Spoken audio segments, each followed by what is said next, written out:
Senator Lahi? Yes? Senator Borges right up there. Mr. Chair, can you please clarify, we're going to go back to BBMR later, and I'll just ask DOE right now? BBMR's here, but if you can ask anybody you want to ask. No, I mean, we're going to have another round for BBMR. Yeah, we'll see what happens on the first round, but yeah, we'll contemplate that. All right, so... You're actually going to get 2 rounds of them, so. May proceed. Thank you, and thank you to the superintendent and the members of the Guam Department of Education who are here to represent your budget today. It's very concerning to hear what you've had to present, and that what we have in front of us is a bill that proposes that the Guam Department of Education is pretty much going to get a status quo or the same budget that they received in FY25. And that's notwithstanding that the governor had requested at least 10 million more, but this budget will only be, according to this bill, at the same level as FY25. Prior to FY25, I went and looked back, and it looks like, and I've seen it with my own eyes, that GDOE is always the biggest part of the fight in the budgets, because it's such a big budget among the whole government that it's hard to get them up to the levels that they really want and ask for and need. But I have seen since 2022 to 2023 that there was a $27 million increase. From 2023 to 2024, there was a $15 million increase. From 2024 to 2025, there was a $20 million increase. And I'm glad that the legislature was able to increase these budgets every year. I would like to see it increase this year as well. I don't think we should stop that trend when we are still not meeting all the needs of the students at DOE. So I think we should try our best not to give DOE a status quo budget FY25 especially when you've outlined your concerns. And I'm especially concerned with your letter, Superintendent, where you said, under this current budget proposal, the levels in the bill, that you would have to cut $50.9 million in costs, and that you would conduct a $20 million reduction in force, impacting filled positions. That means we're not even talking about your attempts to fill the unfilled teaching positions, but that you would have to cut warm bodies, they used to call these, the warm bodies that are currently in DOE. And you went on further to say that in cutting filled positions, even if you cut every single person working at Central, that still would be not enough to make up for that 20 million reduction in force. That you would have to, the bulk of the impact would have to be imposed on our schools. Increased class sizes, that's the burden on teachers, fewer school aides, fewer administrative support staff, wholesale school closures, impacting at least another 10 school communities, if not more. I find that very alarming. I hate that this is the trend, that in order to meet or make do with the budgets that you're receiving, we're closing schools. I don't think the community loves that. I don't think anyone who has a school in their village wants that.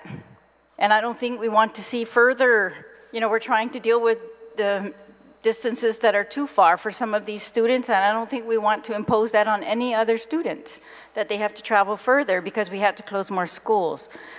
But I do appreciate the efforts that DOE has made. As you said, you've got a whole new team here. There's lots of things that have changed over the past maybe 5 years. I mean, we've just had to. And COVID made us, ARP funds made us, the sanitation laws made us change. And so these changes are good. They are good. we are seeing improvements, as you said, to 50-year-old schools that had not been done in the past. And hopefully we're going to get the Simon Sanchez finally moving. That's been really tough, I guess.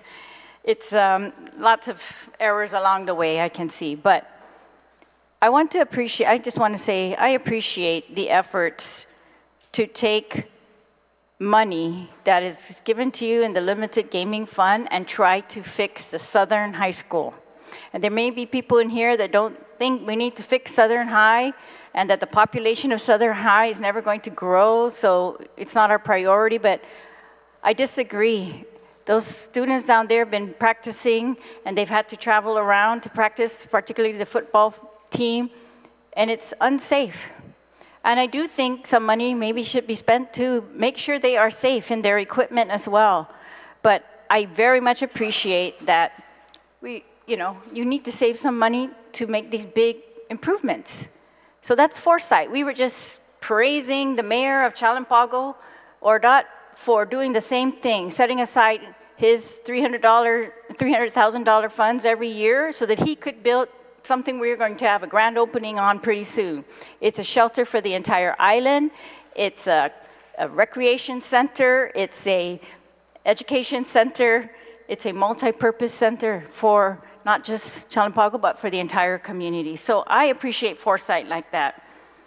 And I don't think it's punishing the kids to have that type of foresight, but we might be punishing the kids if this is the budget that we are going to give that's going to mandate this type of reduction in force, reduction in teachers.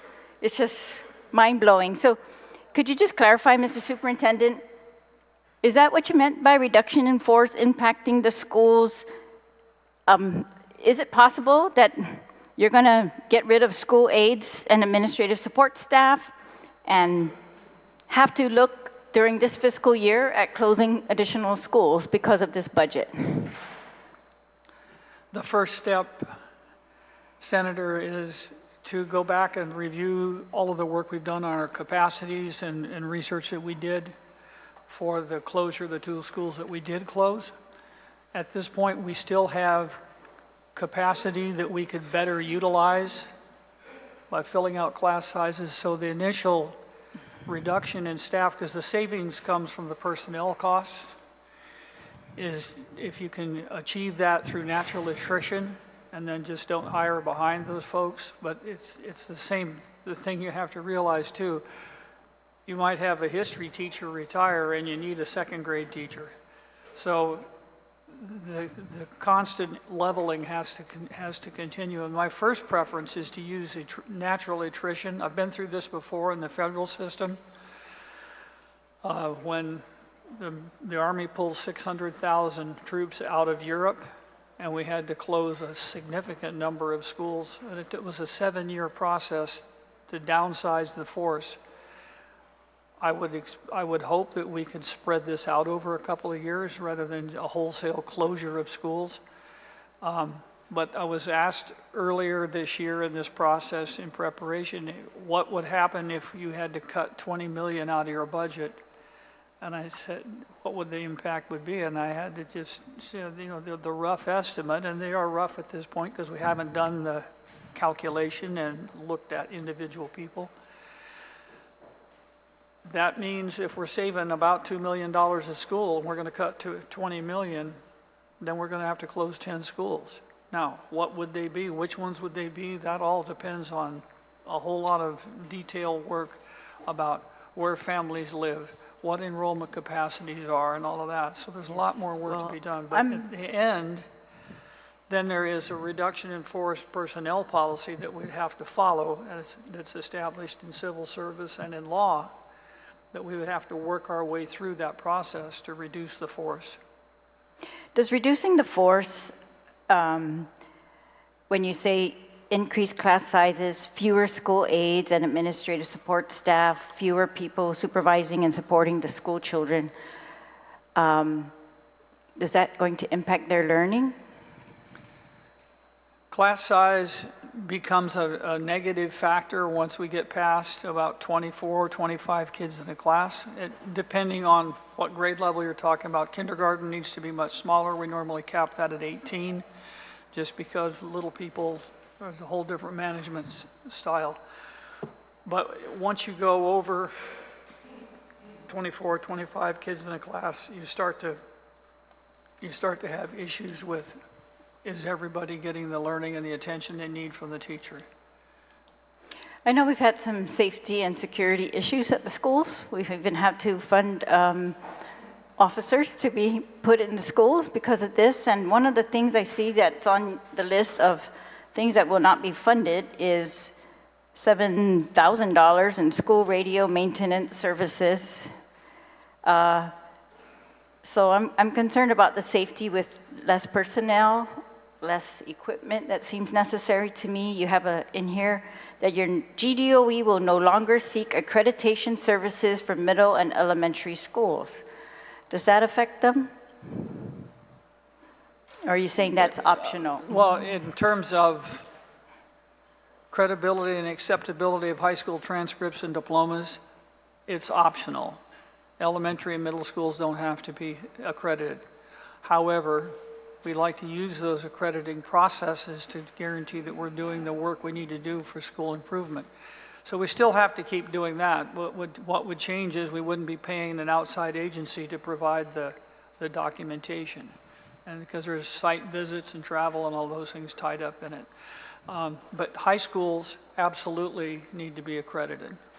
Yes, I've seen this happen with the hospital as well, where they cut, in order to save money, foregone accreditation, and I don't see why we're going to go down that road with DOE.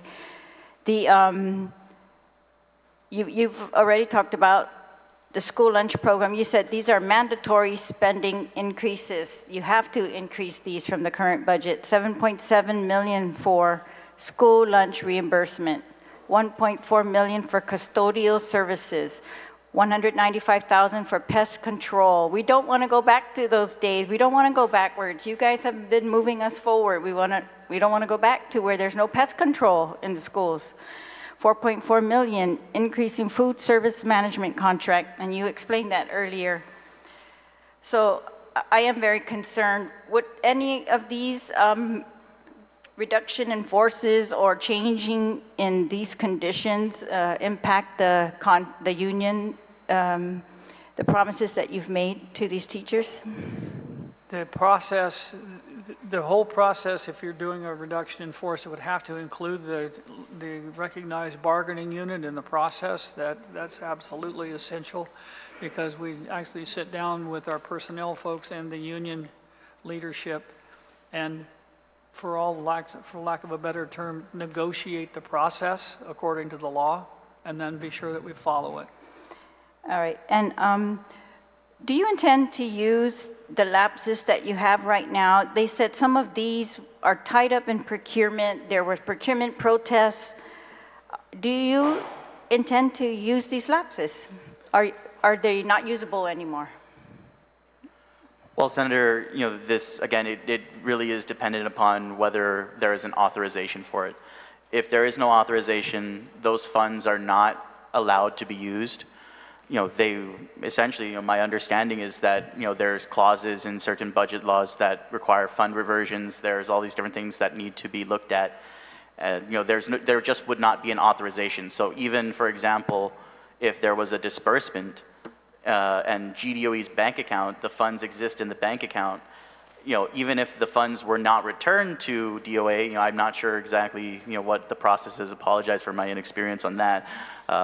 Outside of the accounting division. But my understanding is that there would have to be an authorization, and then, dependent upon, of course, what's passed in the budget. Yeah, but I'm asking if you don't get that authorization, if you're not, because there's a big deal that you should be using your lapses right now. Yes. You should have got the contracts that you just explained why you couldn't get those contracts. So are you still able to get those contracts if you get this money? If you're still allowed to use it? My understanding of it is, if it's authorized, we will directly port over whatever the appropriation was for at the time. There are line item appropriations saying this much for grounds maintenance, this much for whichever purpose. We would then move it forward and we would use it to backfill. There's general operations funds money that we would then use to pay for those contracts that would be shorted if this budget passes as is. All right, and Mr. Superintendent, my final question is just, there seems to be this, I don't know, kind of talking here, that it's not that serious, your situation, even though your letter sounds very serious to me. Reduction in forces sounds like a very last resort, but that's what you've outlined here. And all this list of things, including, my goodness, pest control, that we're going to go back on that. I mean, how serious is it? Are you able to take care of it with something that you've got hidden over there at GDOE right now for next fiscal year? The projection for that we've provided, we might not be facing reduction in force in the next fiscal year, but we're going to have to go through a compression of our open schools. So we went through that, we closed 2 this year. We're going to have to look at consolidating more because we need to phase out really small classes. So that's going to impact several different communities. And going through that process, the other piece of it is to any extent that I can keep these funds that are, I don't want to say surplus, because they're not surplus. That you currently have budgeted? Those monies that are accrued, for example, I used the example earlier, in the last 2-year budgets, we've had the line item in there for replacing our digital switches for our internet network. They're 12 years old now. Their normally lifespan is 5 years. And what we are doing is we're cannibalizing switches from other schools, from the closed schools, to replace equipment that's gone down. That's a $3.5 million fix right there. So there's some big ticket items that we need to pay for. If those funds are available, that's where they'd go. Yes, it says $3.2 million district network switch. It also, I think, said it's in here something about special education. Is that right? Yes, that's correct. All right. Sizos Masi, Mr. Superintendent and GDOE. Masi, Senator Terlahi. Senator Guåhan, you're recognized. Thank you very much, Mr. Chairman. Good afternoon, panel. Thank you for being here this afternoon, this Friday afternoon. First of all, Dr. Swanson and your team, I want to congratulate DOE, of course, for the improvement in student proficiency. Congratulations on that. And Dr. Swanson, your management team, I know the challenge you went through, this past school year. That being said, you managed to open the schools on time and the smallest number of teacher vacancies we have seen in a while. And now the cherry on top of that is the public school students proficiency report is out newspaper today. That means your, of course, blood, sweat, and tears that all paid off. It's working, but yeah. We've got a lot more to do. Oh, absolutely. And congratulate again your every DOE student, teacher, faculty member, and PTO for working together to get us to this point. So again, congratulations for that. That being said, Dr. Swanson, so I can get this right. This legislature appropriate funds for mold mitigation.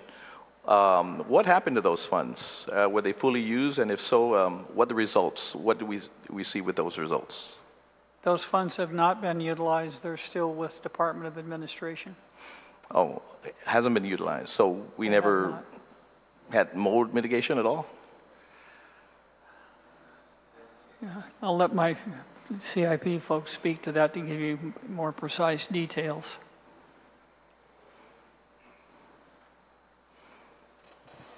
So there was an allocation of $8 million for the mold mitigation project.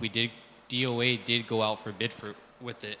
However, it was protested and later canceled. So DOA needs to go out for a bid again for the mold mitigation project. Same thing goes for the fencing, I believe. It needs to go out again for solicitation. Okay, so that being said, mold mitigation, the protests, and that's not happening. Should anybody get sick from the mold and complain about mold? I mean, that will just put GDOE again in greater opening ourselves up for lawsuits. Yeah, and that's obviously DOE. It's not their fault. It's just a procurement process that really did take a while.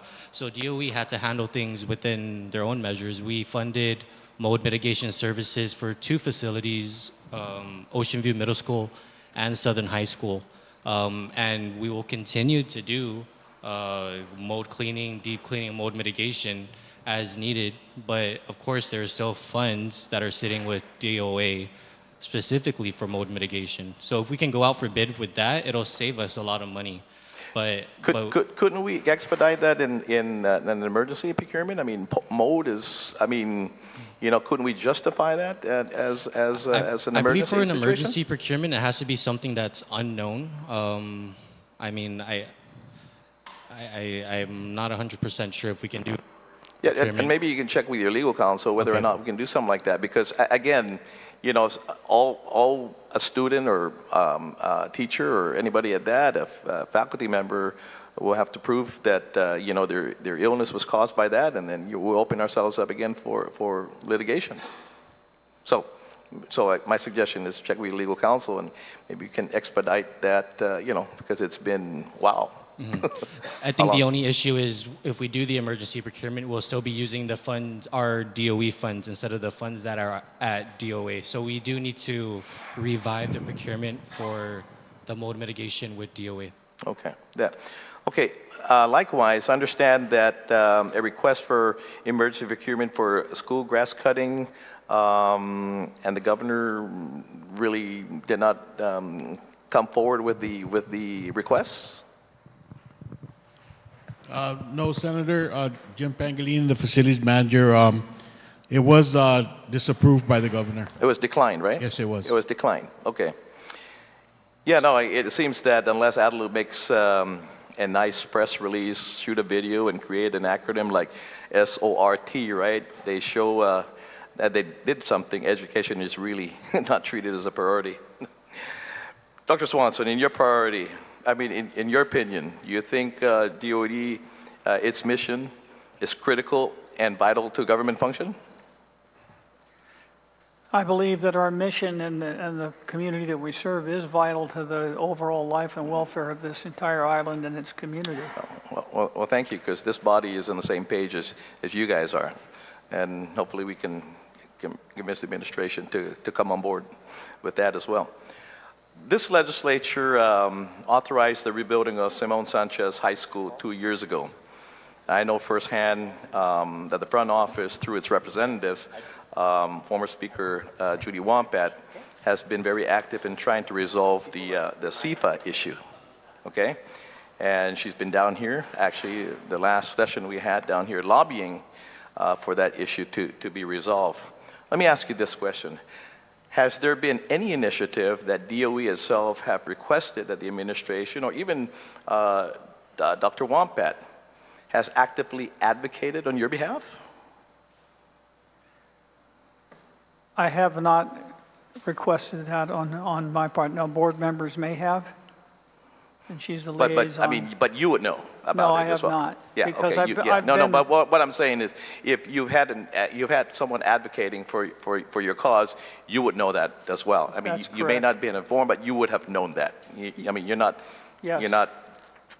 You're right there. You would have known, Yeah, and you should have known. I would have, should have, and Yeah. I will say that with regard to the Simon Sanchez project, I'm one of the folks that's Yeah. Okay. in that. Yeah. That was where I was going to be Yeah. this morning, but Yeah. we're here. Now let me ask you this, because you don't have to be politically correct anymore. You're leaving at the end of the year, right? Correct. Right? Okay. Let me ask you this question. Because again, you're already saying I'm out of here. So without being politically correct with this, let me ask you, because I'm hearing, I've heard some of the answers, or some of the questions, some of the answers that you guys folks were given. Now, what do you think if DOE went to site-based management?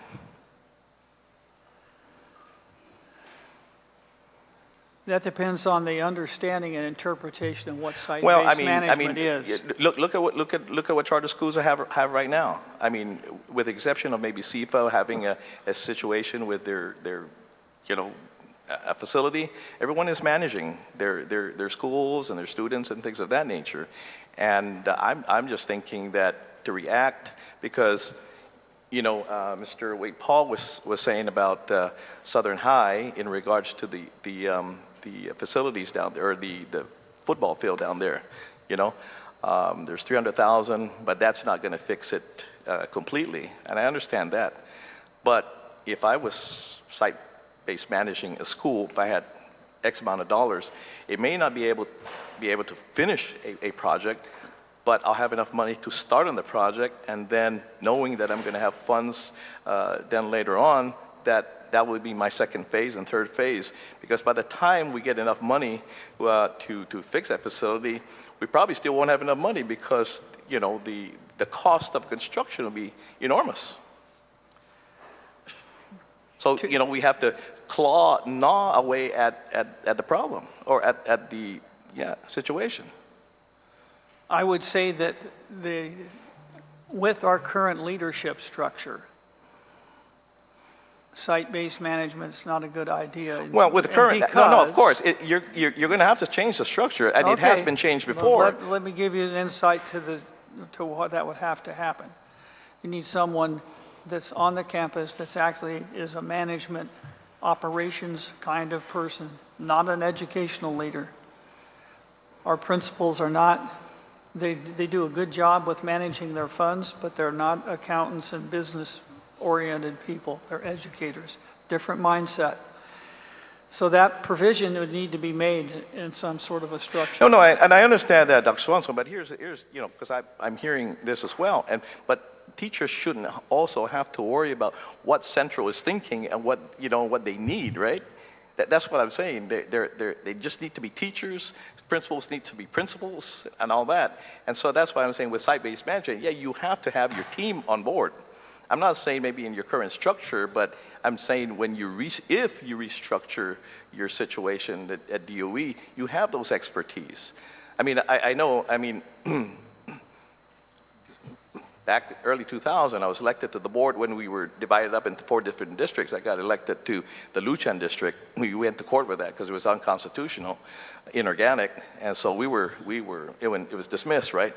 But it was for 4 different districts. But that being said, that was the closest to site-based management because I was in the Luchan district. It's Tamuning, Tumon, Harmon, and PD. That was in the Luchan district. So that was the closest to that. And if that would have gone through, each school district would have had their superintendents at that time. But again, it was a court ruling that we were ruled. It was ruled unconstitutional, inorganic, so it never happened. But that was the closest that we got to maybe any sort of a site-based management if that would have been in place. Anyway. I'm not saying that it can't work, but the design that we currently have. No, really has to I be understand changed. that, but we have models right now where it's working because in the charter school system, and yeah, I mean, it's a very small model, but what I'm saying is, and really, the last thing I'm going to say, Dr. Swanson, is this, right? We have, at your peak, you had 30,000 kids, right? At our peak, At yes. your peak, yeah. Pre-COVID, right? Pre-COVID, Okay, yes. pre-COVID. Okay, we're down to about 23.5, right? 23.5 Yeah. as of today. Okay, so we're about 6,500 minus right now, less. That's correct. Okay? Okay. That being said, okay, the rough estimates with the past 4 years, basically, we're close to about $1 billion past 4 years that we appropriated to the Department of Education. Rough estimate, okay? What do we have to show? To put it in elementary terms, this past 4 years, you have less students, you have had more money than ever before, but you have more problems than ever before. And again, you have fantastic math teachers. If all of them would have gotten together and gone to a former governor, Republican governor, and told them that, hey, we got more money, less students, but more problems, this former governor would say, boy, it doesn't add up. Doesn't add up. That's all I have to say. I mean, again, here we are. I was in the previous legislature at 27, 28, less money then. We had problems.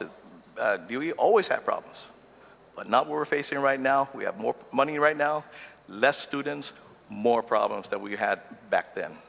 That being said, thank you very much, Mr. Chairman.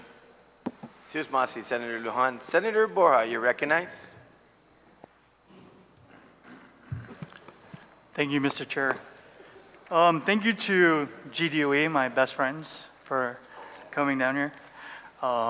Like I tell a lot of the panel that comes before us, thank you for your service. Because, I sit here and it's rough. But, I think some of the things that I want to discuss, because, there is and I see it in your list in regards to some of the things that are going to be affected. And, and I'm not going to sit here and say, because my wife is a school counselor, a lot of her family members work for the system, that I know everything. But, I can speak for some of the things that I currently do with GDOE, right? I coach in, some of the middle school sports, and I've been doing it for the last 5 or 6 years. And, and I get where in your budget digest, where it highlights that's going to be cut.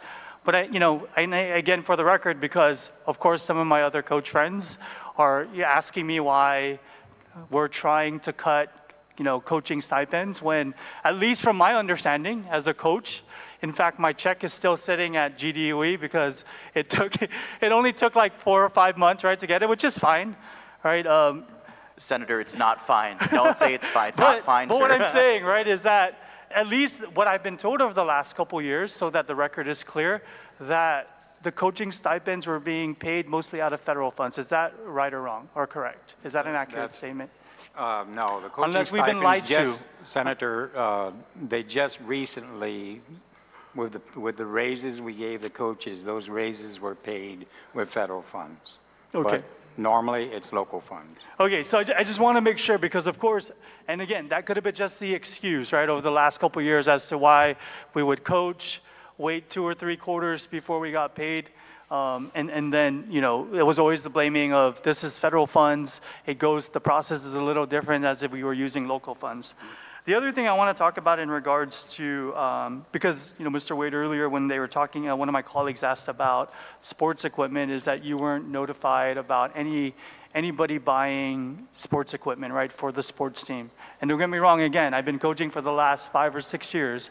I have no issues. And, we've spent hundreds, if not thousands of dollars buying equipment for the track team, buying stuff, giving some money to some of the other sports teams. Because I understand, as a coach, public school, we definitely don't try to ask our students to pay for the equipment, right? And so us coaches, we use a lot of our monies to buy these things. But, just again, to put on the record, there is a need, and I want to make sure that that is said. What I don't want to do is, and I've always said this, I've never wanted to come down and tell you guys how to spend, to manage, to micromanage the operations of the department. But I want to make sure that is put on the record, because there are coaches, and I think, we'll go over into DOE employees and, take my wife out of the equation. We can talk about her coworkers, and even just during the public health, on the mandate to get the schools up to standard, right? Price Elementary School, one of the oldest elementary schools on Guam. When we talk about, and Salapin Principat, I'm glad, Jordan, when you brought up it saying that it was going to be underfunded, or we weren't going to be able to fund that, for at least as long as I've been married to my wife over the last 4 years and been in her family over the last 10 years, they at least have said that Salapit Principat has never been funded, right? There's never been a time that it's been funded. So to say that all of a sudden now the Republicans or this majority is going to take away those funds, I think is unfair. And I think what's even worse, and I'd like to share with my colleagues, because, and I say this because now my wife told me to say this. She finds it very insulting that we say things and we think educators, they're stupid, that we say things in this hall to make them think that, whether it was Republican or Democrat, because either side, I've been kind of involved with politics over the last 4 years, that she just said, can you just tell them, we're really not that stupid? When we sit there and try to make it sound like one side or the other side is And I think for me, it's even worse when you say that the other side, my side, I guess, the Republicans, is majority that is trying to give this tax break to the rich. Like, even speaking with my colleague speaker from Barragata, I mean, I just don't understand. And maybe I'm a new guy, and I haven't learned how to do things to paint a picture that the other side is bad, because that's not what we're here for. But I said that because she told me to say it. But again, to go back to just this whole funding issue, because again, my best friends, we met over the last, 5, 6, 7 months in regards to everything at GDOE. If we gave you every single dollar that you asked for over the last, and we talked about this recently, would you be able to spend that and the federal funds that would be in your bank account by the end of the fiscal year? If that included that amendment you showed me earlier, where we're able to hire the personnel to execute those dollars, yes. So again, if we, if just to again to put on the record, because again, GDOE and your staff and some of your employees are scared because the narrative right now is that we're not going to give you the money. So if we gave you the $317 million, this bill passes, you're going to spend the money that we give you, including the federal dollars. Senator, if you gave us the full funding that we need based on our needs, and we were not able to execute that mission, then that would be something that, it would be entirely the fault of the management team, of us, the employees. Our mission, I'm just regular. I'm not, my title's management analyst, but I'm not part of management. I'm an employee. But, at the same time, all of us who work at the department, from the schools to central offices to everybody, every single person, we take our jobs seriously. When I'm here presenting, look, I apologize that it ended up 306. Really it should be 317. Of course, there's a background to that. But I'm not saying that because I'm trying to sneak in an additional something. No, these are all needs.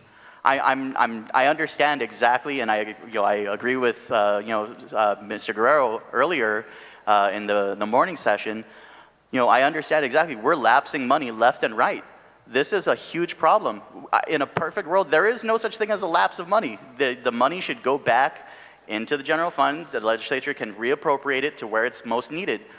But the fact of the matter is that when you've had successive years of unfunded mandates that have not been fulfilled, and procurement issues that have just continued to lag on and on, all of these problems have now caused a scenario where the need to actually rectify these situations after they've deteriorated for years and years is ballooning. It's very similar to what was brought up in previous days regarding Simon Sanchez, the construction costs. If this, maybe it's a little bit different because theirs is a little bit more of a timing issue. For us, it's getting the right amount of funding to be able to fully execute. If we have the full amount and we don't execute, that is an absolute failure of the management and the employees who are tasked with these jobs. And we will have to take responsibility if that were to happen. Let's talk about SPED a little bit. So, again, that was the other thing, special education. And we've had many discussions, not just, with the team that's here today, but I've had meetings with the SPED department. Even if we had the funding, would those positions be filled? Because, at least, are there other issues aside from funding in regards to special education? Superintendent, if you're... Special education, first of all, the certification of the individuals involved. You have special education teachers, classroom teachers, but you also have related medical service providers. The availability of those skills and those certifications on the island are a challenge. Just like our regular education courses, we do have a cohort process to get certified teachers certified in special education. That's an area of discipline of work that's a real challenge, and it will continue to be. Can we hire more? Yes. Can we fill all of our vacancies? I can't guarantee that. So I guess the other thing too, again, in regards to vacancies, not just with SPED, we can even get into teachers, I guess one of the things that we need to clarify, because again, from whether it be from reporting to the needs and wants versus whether or not we're meeting the, what word am I looking for? And I guess what we need to clarify for the public and the listening audience is that the difference between what the board, because we get, again, I meet with the board separate from you guys half the time in regards to ensuring that the ask from the department are usually two different things. Can you kind of explain why there's a difference between what you guys say you need versus the board? Is there a break in communication, or what can you share with us in regards to that? I would say in our budget process, of course, you have varying levels of experience in all these different areas. The board has certainly got a wide background of professional experience and longevity in the community.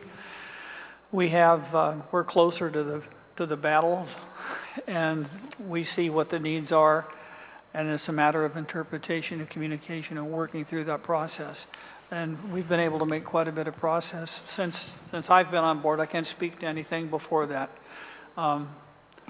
The budget process, the communication about what we need to have to deliver, and also putting it into the context of what are the negotiating agreements, what are the legal requirements.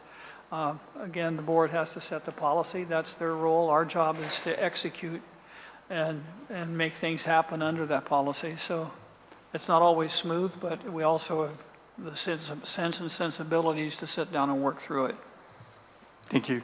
Let's merit bonuses. Where are we at with paying out merit bonuses? Because there are conflicting information on not just with the teachers, but just the information I get between what the superintendent is tracking and what the board is saying as well. So where are we at in regards to clarifying why merit bonuses haven't been paid? When I first came on board, Senator, I was told we weren't spending any of the merit bonus for FY24. There isn't any for 25.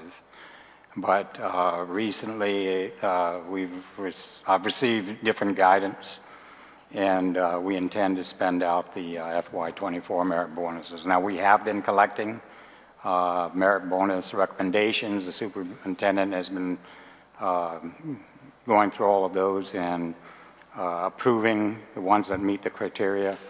And so those will be paid out before the end of the fiscal year. And how far behind are we on paying merit bonuses out? We have not paid a single merit bonus this fiscal year, nor in the tail end when I came on board, August, September of 2024. So I believe, thank you very much to the previous bodies who passed the funding for it in FY 2022 and FY 2023. There were funds allocated or appropriated specifically to pay out the backlog. As of right now, I was made aware, as the budget office, we have to certify the funds for any kind of, anything to do with funds, right, expending funds. So I was made aware there is one merit bonus that I'm trying to, get the legal opinion, understanding of. It's old. It's from 2014, 2015, 2016. I'm working with HR to, verify what went on, what happened. Was it a paperwork issue? Did the person not meet the standard and thus, they were stuck in review somewhere? We're confirming that. But as for 24, like the deputy said, any of them that were being held just really, due to the shortage, or whether it was a cash flow that we were trying to use the cash just to make the payments for ARP. But of course, now that situation is rectified, we can now start paying it out. We are going to be fully processing any qualified 2024 merit bonuses. Thank you. For Dr. Nahalawa, the temporary classroom for Simon Sanchez, I know at one point we weren't doing it. I know there's been a lot of talk in the background in regards to pursuing that. Where are we at with that, or when are we expecting that to come to light? As of today, we are finalizing the scope of work with DPW, and we're also finalizing the MOA between Guam Housing and GDOE, as well as GDOE and DPW. And I think we're on, if the board has some questions that they need to address this coming meeting on Tuesday. And I think once that's all ironed out, I think we are on track to have that temporary classroom either by December or March as well, or maybe later on. Thank you. And another question in regards to maintenance. I know that, you know, all the schools are up to date and their health inspections are good. Would it be safe to say, though, that most of the schools, although they have passed their health inspections, are they up to standard in regards to, I mean, are all the classrooms available for use? All the bathrooms available for use? Of course not. Currently, we have, Nick runs the variances on all the cordoned off rooms. There's no way we don't have the money to repair all the rooms. Southern High has building 5,000, the amphitheater, building 9,000, I believe also building 7,000. There's a couple of classrooms that are down still, and we just don't have the funding for that. What we have the funding for now is what was given by the legislature. We had to buy some vehicles to transport our men to go do the different types of works. Thank you for the hiring of all of our, I believe we hired like 30-some people. Still not enough. We're asking again for more help. We're trying to get up to a level where all the schools will be covered by maintenance personnel. But there's a lot of things going on. I know the funding is an issue. Me, Nick, and Dr. Nahalo are sitting down. We're trying to do a piecemeal. If we can't do all the schools' restrooms this year, this physical year, then we'll do 5 restrooms. We'll try to do it in piecemeal. By the end of maybe 5 years, maybe we'll have all the schools done. But it's better than just standing around and trying to find that full amount of money. So we have to think outside the box, and we're going to try to do a 5-year plan, and we're going to try to continue moving forward instead of sitting idle. Thank you, Jimmy. Dr. Nahalo, I know a couple months ago we talked about you guys doing an inventory of not your regular maintenance, but any outstanding maintenance issues, and I know you guys put together a cost. What was the estimate of that cost? For maintenance? Not necessarily maintenance, but the outstanding repairs that exist in the schools. This would not be part of your annual budget request, just some one-offs that need to be repaired. And I know you guys worked on that list. Well, we have, for facilities and maintenance, we have, So there's a lot of critical services out there that Jimmy and we know the schools need. For instance, elevator repair, replacements, 2.5. septic tank and grease traps are going down at the schools. Different things. The guys need carpentry, electrical, plumbing, welding, HVAC, and safety supplies and materials. So those are all included. Apart from that, removal and disposal of condemned buildings, tree trimming, you name it, we listed it all here.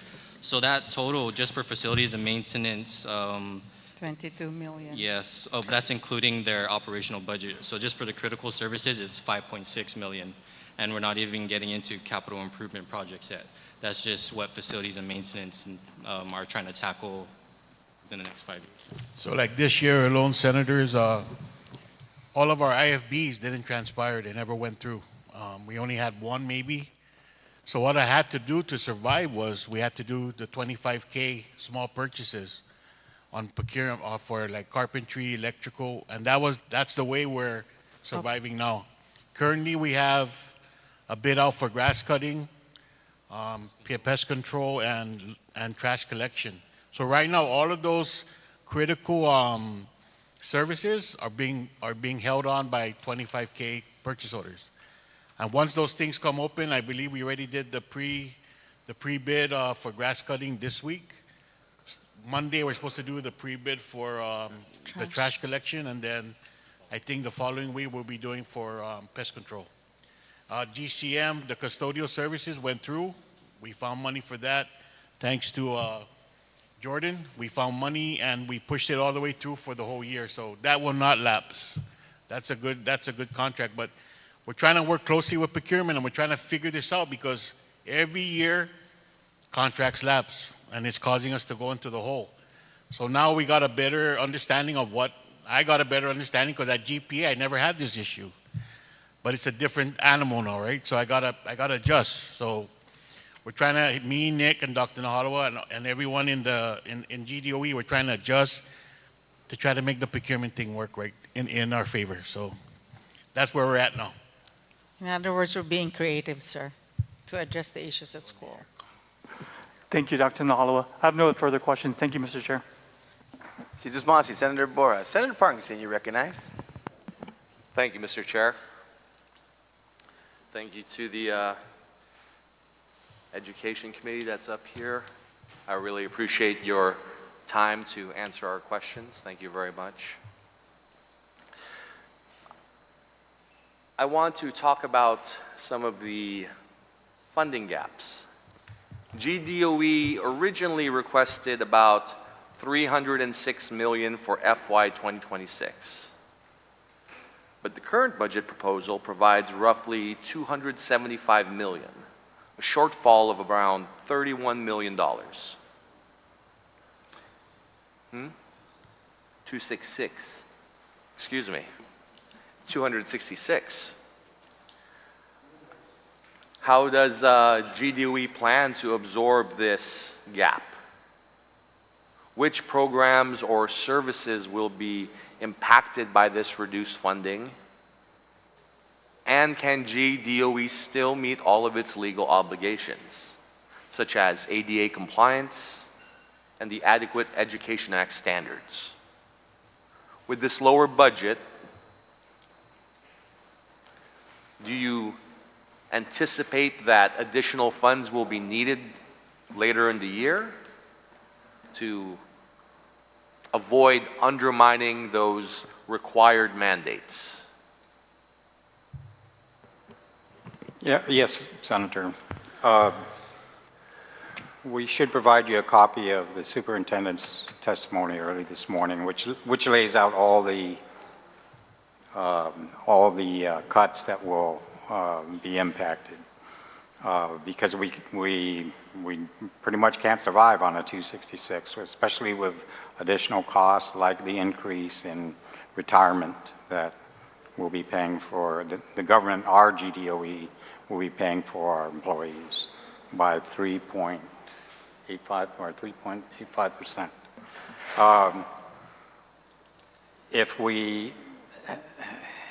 Yes, I foresee that we will be coming back to this body to seek further funding if we leave here today with 266, or if the final conclusion is that we receive only 266 million. And did I understand that correctly earlier, that even with just a $20 million shortfall, it would lead to the closures of multiple schools? Did you say 10 schools?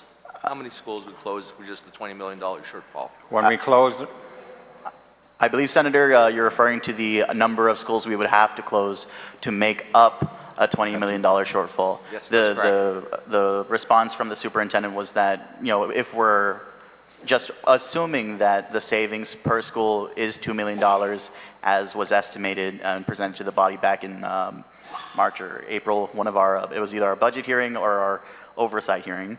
The presentation showed that we were estimating roughly $2 million per school.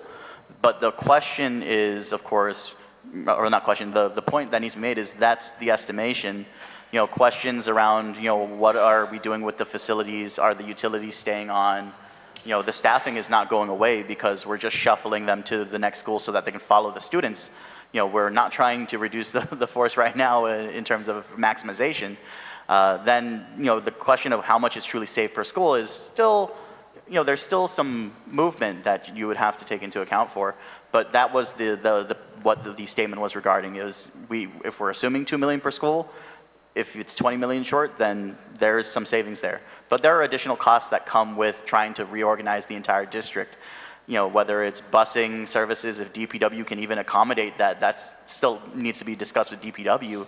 And then it comes into the discussion of the classrooms that, F&M over here, Jimmy was just mentioning.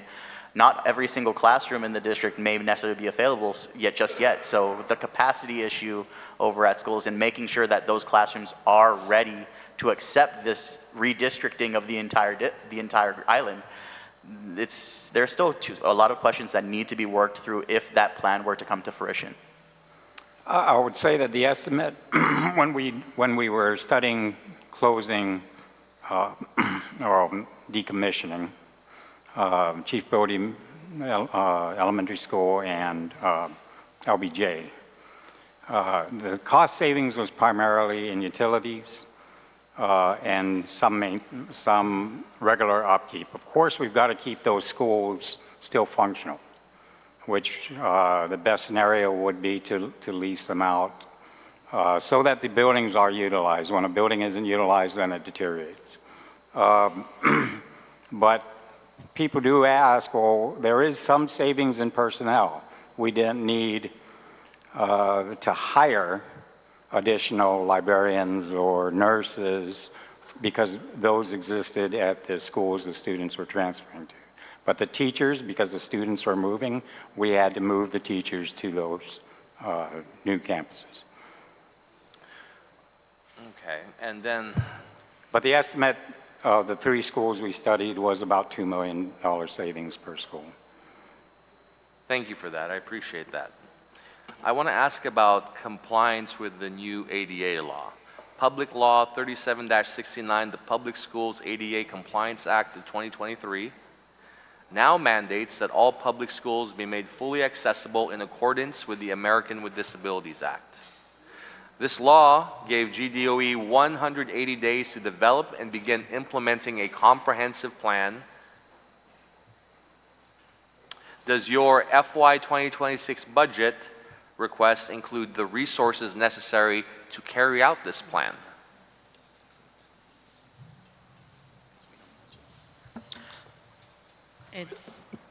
It's not included in the budget, sir. So over at FNM, well, our budget.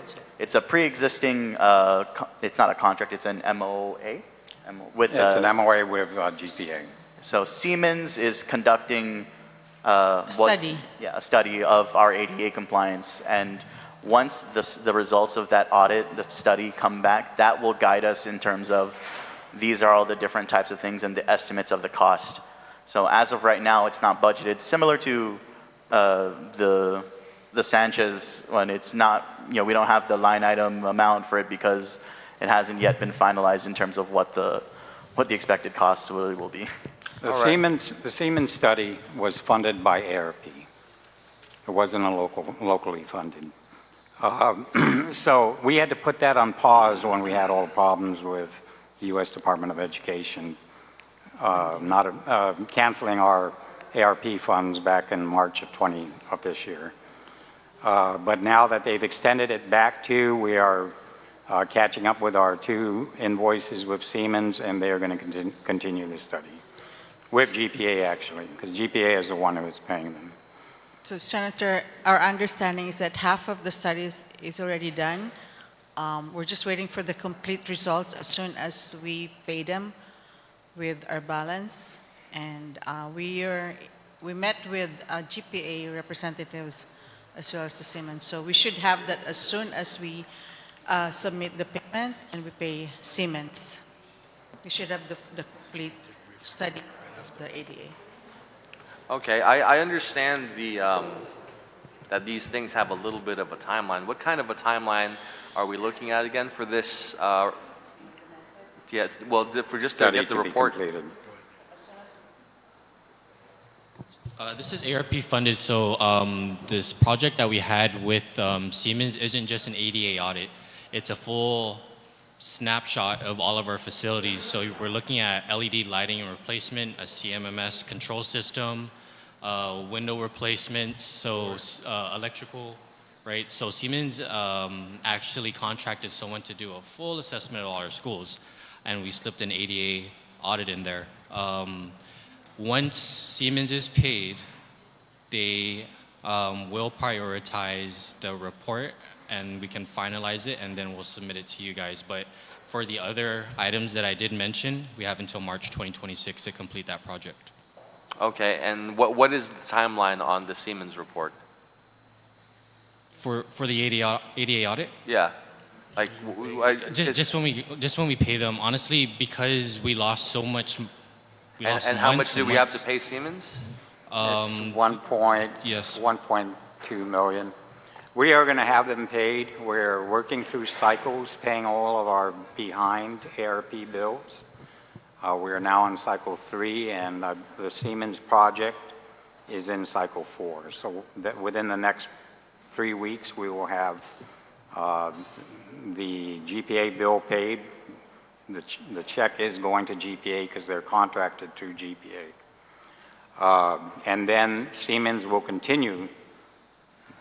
As Nick said, they're about 50% complete with their study of our facilities.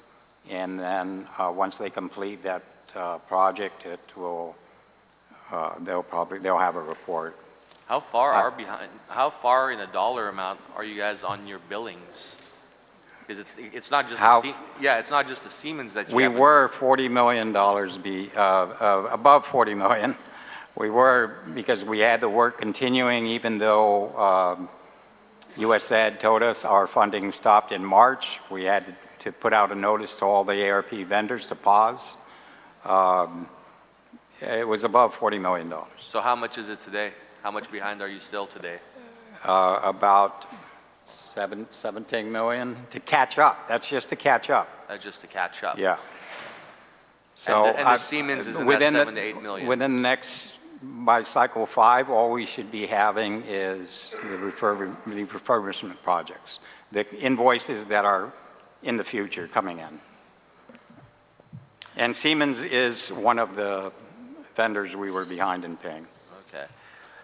One of the reasons I bring this up is that multiple parents have filed lawsuits citing GDOE's failure to provide ADA-compliant facilities for students with disabilities.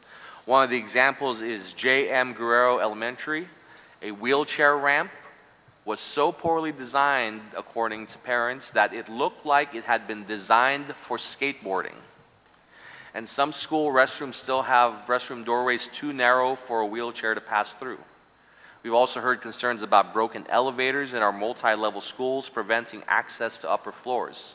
What is GDOE's plan and the estimated cost to remedy these specific accessibility issues across all campuses?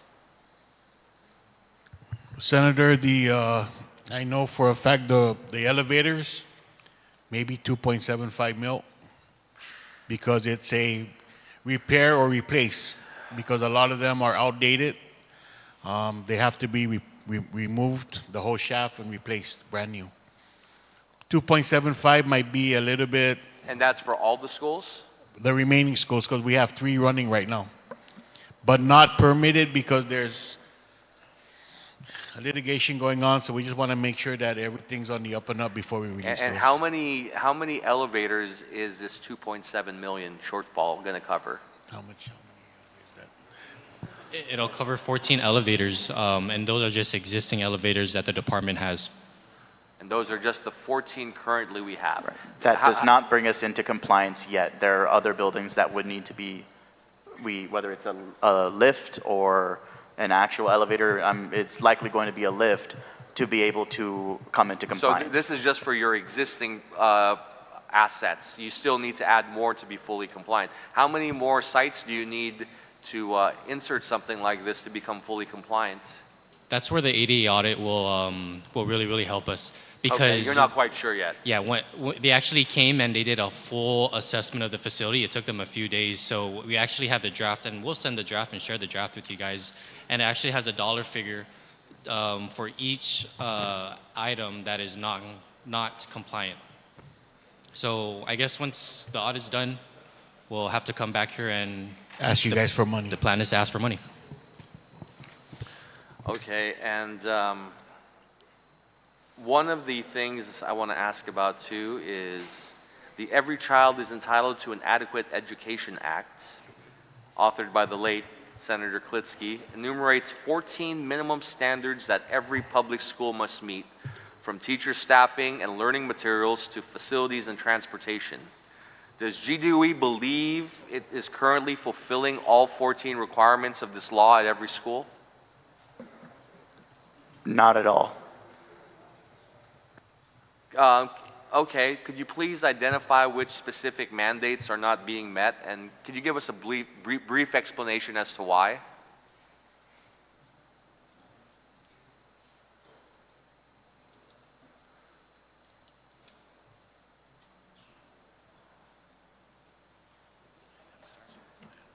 And then, while they're looking at resources, the 14 points covers a very wide range of items.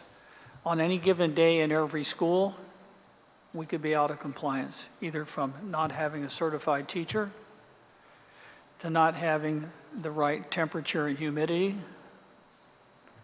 And that's become temperature and humidity in closets.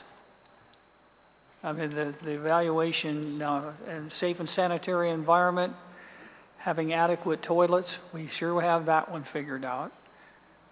But as you go down the list, these are all important things to have, but to have them embedded in legislation that you're in violation of law if you don't have it, that's going to be a problem consistently. Are we targeting the 14 points? Absolutely, on every campus. That's the standard. All of my principals report back to me and to the board every month on the status of that, specific to their school. And we're doing what we can to correct that. Okay. And so just from what I'm gleaning from your comments, the primary problems that they're not able to address are environmental controls primarily and sanitation. Am I understanding that correctly? Sanitation, we're able to address now. They were out of compliance in some of the campuses, but we've done a tremendous amount of work. That's why we're using the standard from the health department inspections. So we're up to or exceeding the standards on all of our campuses. Okay. Are there any other of the 14 points that are of a particular problem that stick out to you as one that, besides environmental and sanitation, that consistently comes up? Having access to a qualified health professional on some campuses at some times.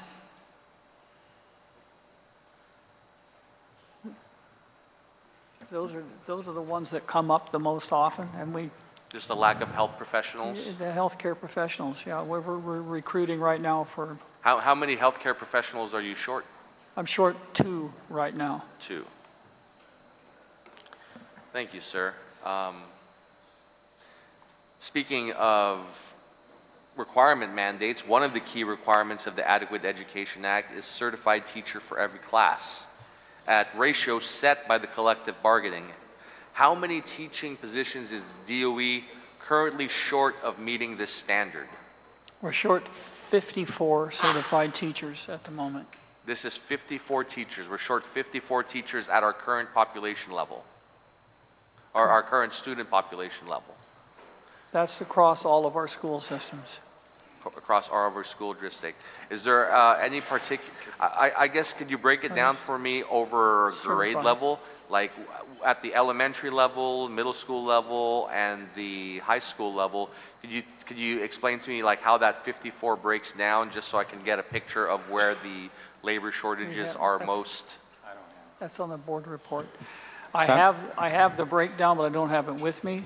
And my HR department provides that every month for the board, so it will be posted shortly. Because depending on how that number breaks down, it could give us a real insight into where the problems are. For example, if it's we're short 2 teachers in elementary and 5 teachers in middle school and 30 teachers in high school, it gives us an idea of where the shortfalls are. So I think that that information would be valuable for us to have, because if it's a balance problem, it means that we need to distribute our resources more balanced across the grade levels. And so I would really appreciate having some of that data if you could provide it at a later time. Okay, we can provide that.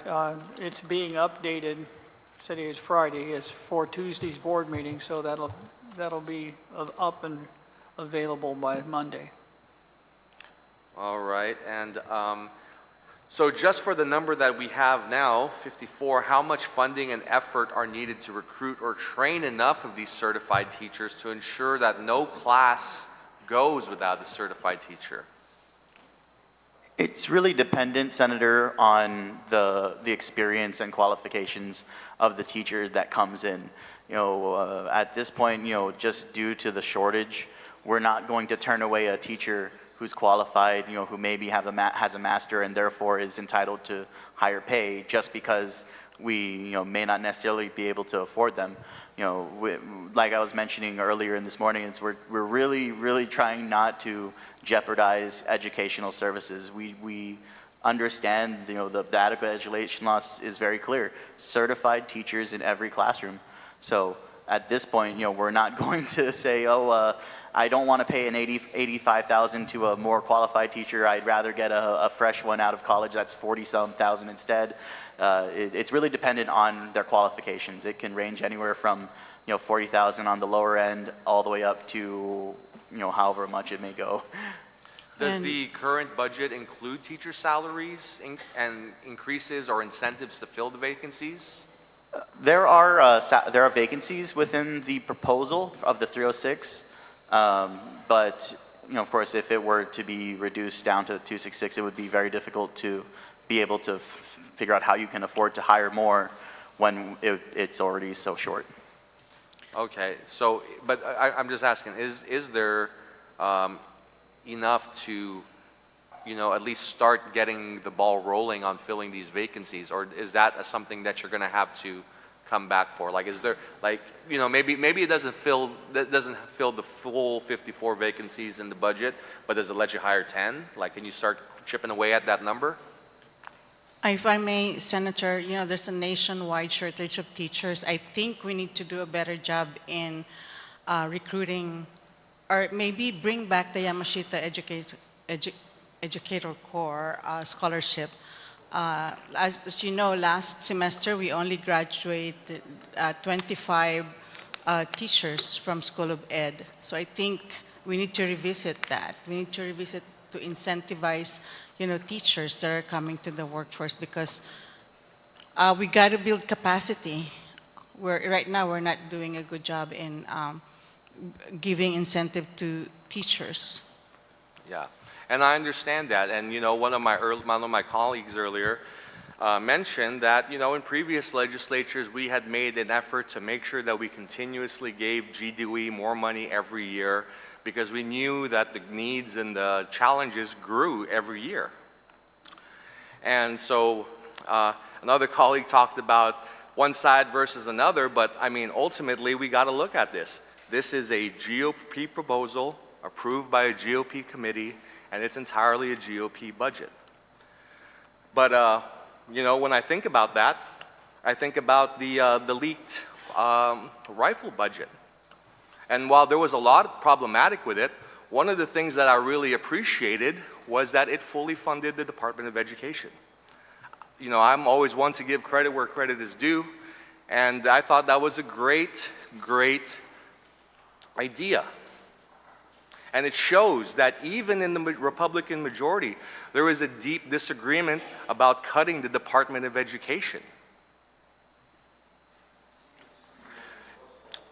And I appreciate that in my colleagues, that inside even the majority, there is disagreement that we should fully fund education.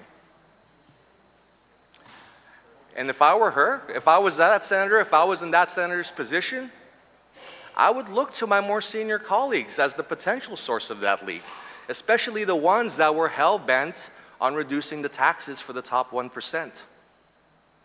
I would consider if I was being played by the people looking over my shoulder. To my GOP colleagues who realize how important it is to fund GDOE, go to your caucus. They demand they restore the BPT and give all the money to DOE. That will get you most of the way to your original draft proposal.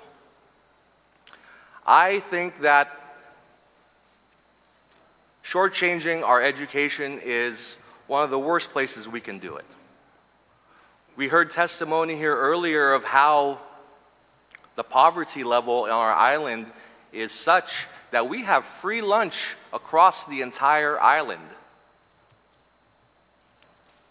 That makes education even more important For many, education is the meal ticket to getting out of poverty. This is the thing that lets them build up their skills, build up themselves as a much more productive member of the society.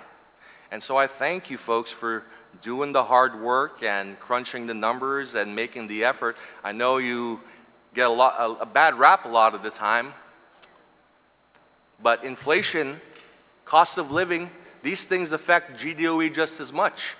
Things get more expensive the longer we wait to address them. So I think it's important that we do our best to address them now.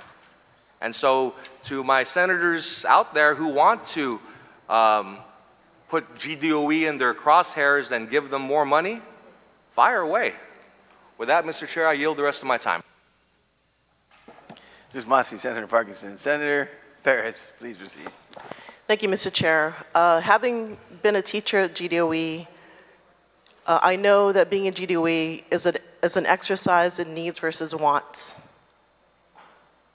And I see that what you provided us today is you had to make that exercise mostly about needs versus which one is more needier versus needs versus wants. So let's just take a look at what you cut to fit within the cap at this budget bill provides.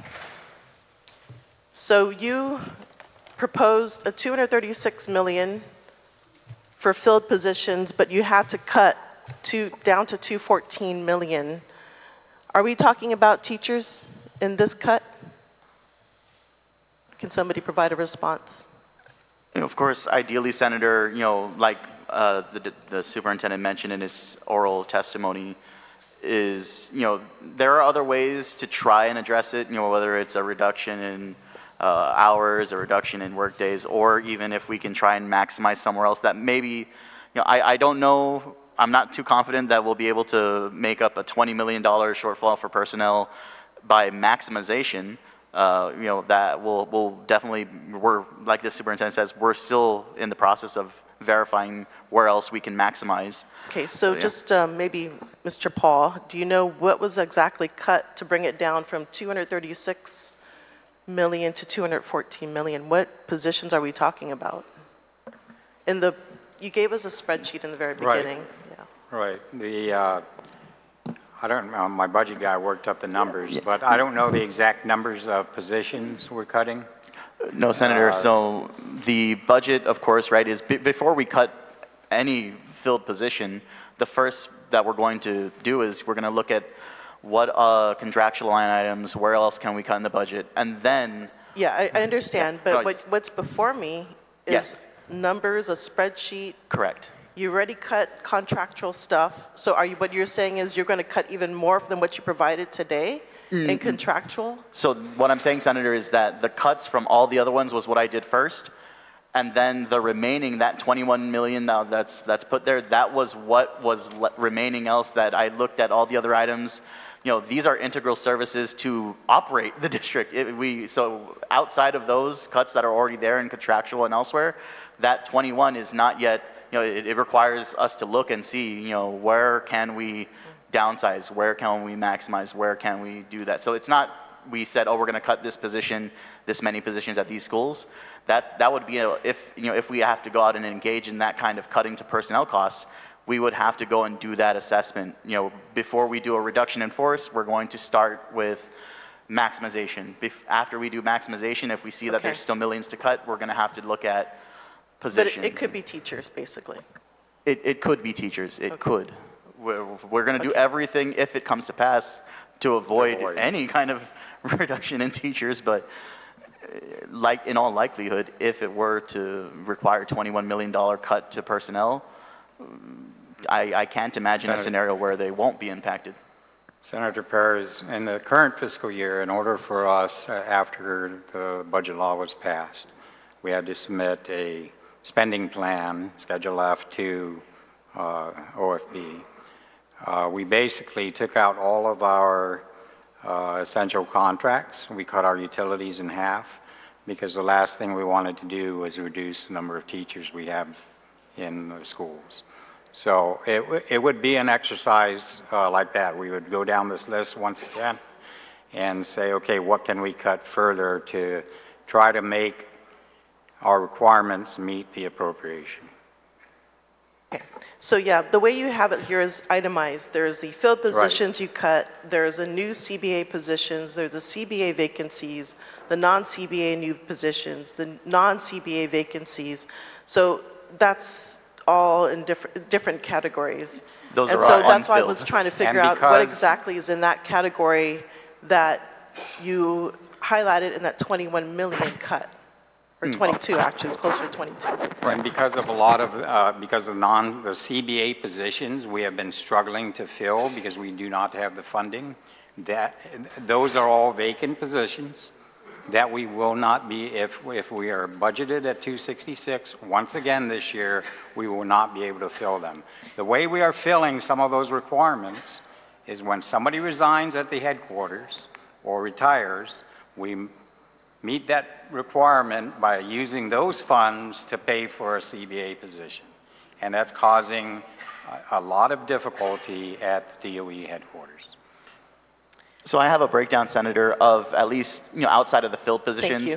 It's difficult to say the filled one because, again, that was just what was left over. What else, could I cut? In the oral testimony, I believe you were provided a letter of what was read so that you can see where the breakdowns are on that. But outside of that, in terms of the unfilled, so those new positions, vacancies, CBA new positions, I provided this as well to our oversight chair previously, but it's a breakdown of 90 school aides, 45 clerks, 21 library technicians, 10 school counselors, 1 computer operator. If you go down, that's for all new CBA new positions and CBA vacancies. Then if you go down to the non-CBA new positions and non-CBA vacancies, it represents, positions going across the spectrum. 1 cook, 4 cook assistants, 2 JRTC instructors, 1 Southern High School assistant principal, 14 teachers, 1 deputy superintendent, 1 textbook coordinator, 3 accountants, 1 accountant technician, 1 admin officer, GDOE controller, 1 management analyst, in the budget office, 1 payroll clerk, 2 personnel specialists, 38 F&M staff, which encompasses 1 chief planner, 1 heavy equipment operator, 5 maintenance workers, 2 plumbers, 7 HVAC mechanics, 1 safety inspector, 14 trades helpers, 6 welders, 2 student support division program coordinators, 1 attendance officer, 1 procurement buyer, 1 SPED audio meterist, 1 speech language clinician, 1 speech language pathologist, 1 warehouse storekeeper. The one thing we need to just make a caution of is, of course, over the year, because they were authorized in the FY25 supplemental to expand the teams, some of these positions may actually have already been hired because this proposal, in terms of the personnel costs, was prepared based on the December 2024 staffing pattern. Okay, so what you're saying is that all these gains that we've done with meeting the sanitary permits in the schools may be at risk because we don't have the staffing available. So we may go backwards.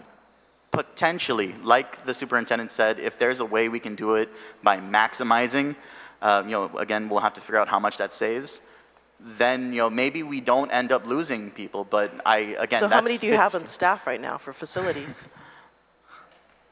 How many? You said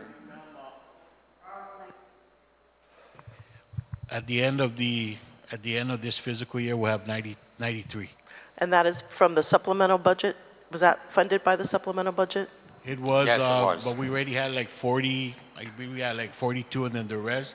But it's not only F&M, it's CIP, it's safety, it's everything that we need. We had to right size to make sure that it'll be a lot easier to manage the re-inspections of the schools. So that 93 was instrumental in getting the schools open on time.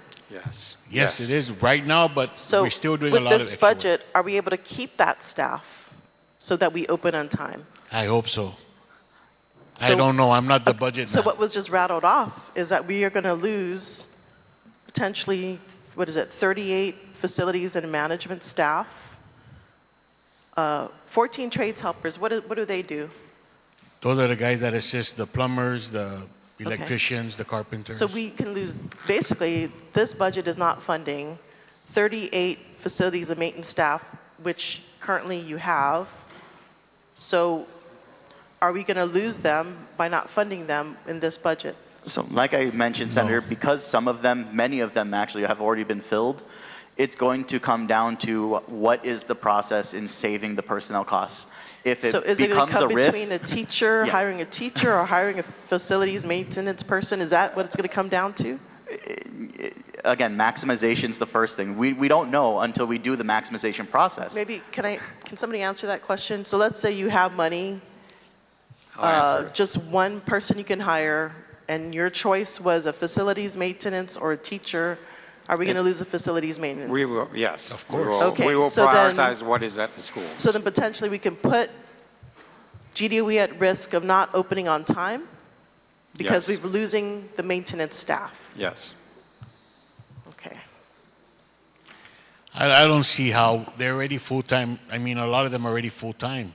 How are we going to cut them out of a job? It doesn't make sense. Well, if to me. there's no funding, if we're not funding So that why do we hire them? position, She's talking. Why do we hire them if we don't Jimmy. have funding? That doesn't so make sense. that's to what me. I'm saying. This budget is cutting facilities and maintenance positions.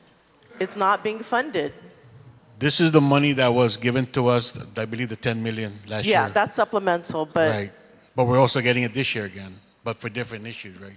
yeah, so what this budget does not allow for is the 38 facilities maintenance plus the 14 trades helpers. So those are at risk. Those are not being funded. When we talk about the cuts in the non-CBA positions, that's what's included in the cuts.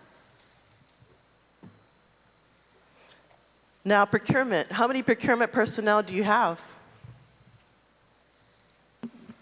4, 5, 6, 7, 8.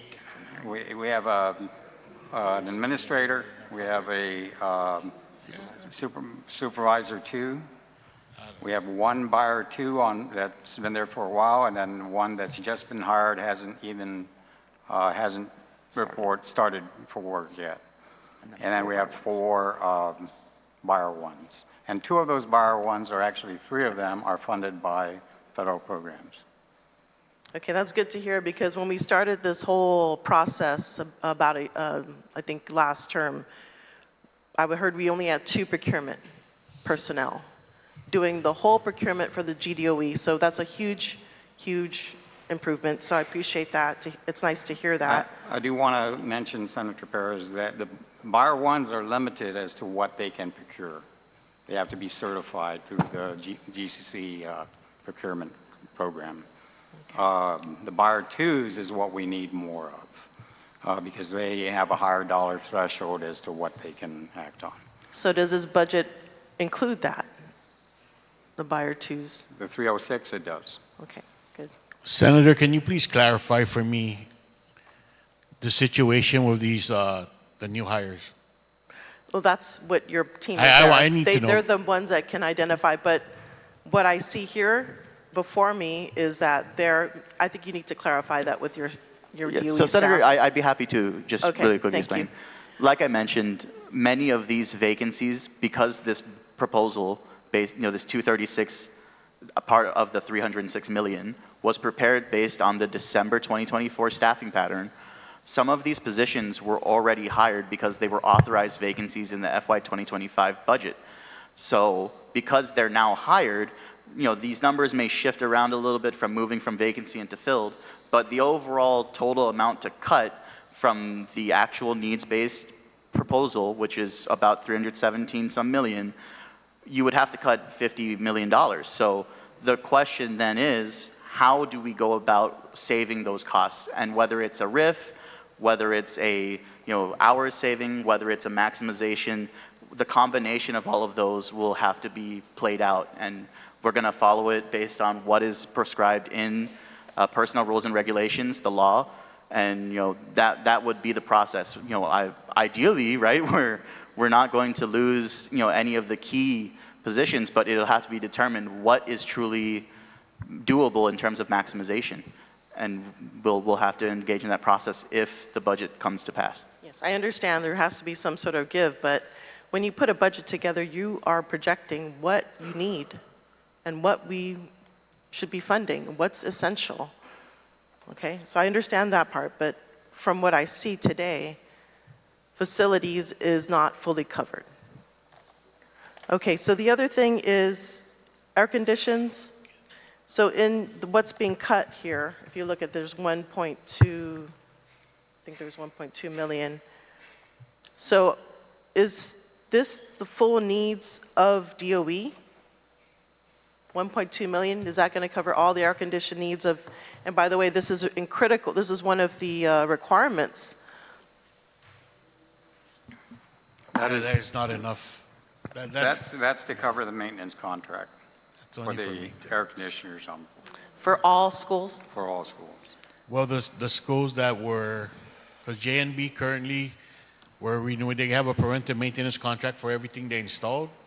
I'm not sure if this 1.2 million is for us to go out and try to maintain the other ones that are older than the one that JNB just installed. I don't know what it's for. That is correct. That is correct. The JMB air conditioners that were just installed are still covered under warranty, so they were not included in this budget. And we've already allocated the funds to that, renewal of the contract. It's preventive maintenance under the current existing ARP contract, but of course the expansion to the preventive maintenance was never budgeted as part of the ARP part of it.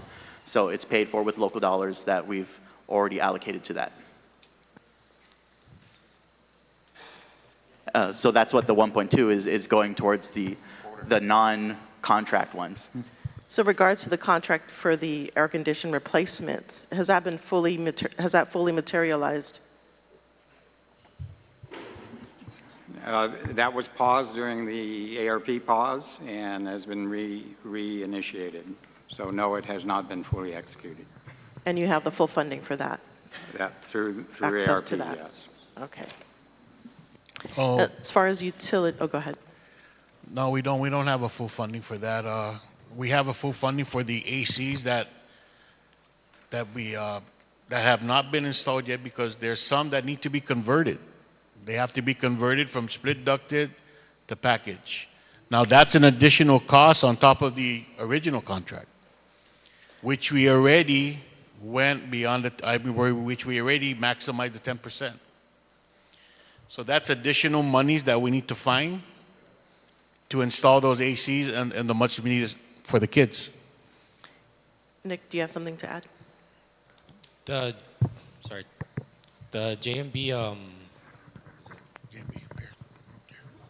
JMB contract that we have doesn't cover or capture all the air conditioning units in the department.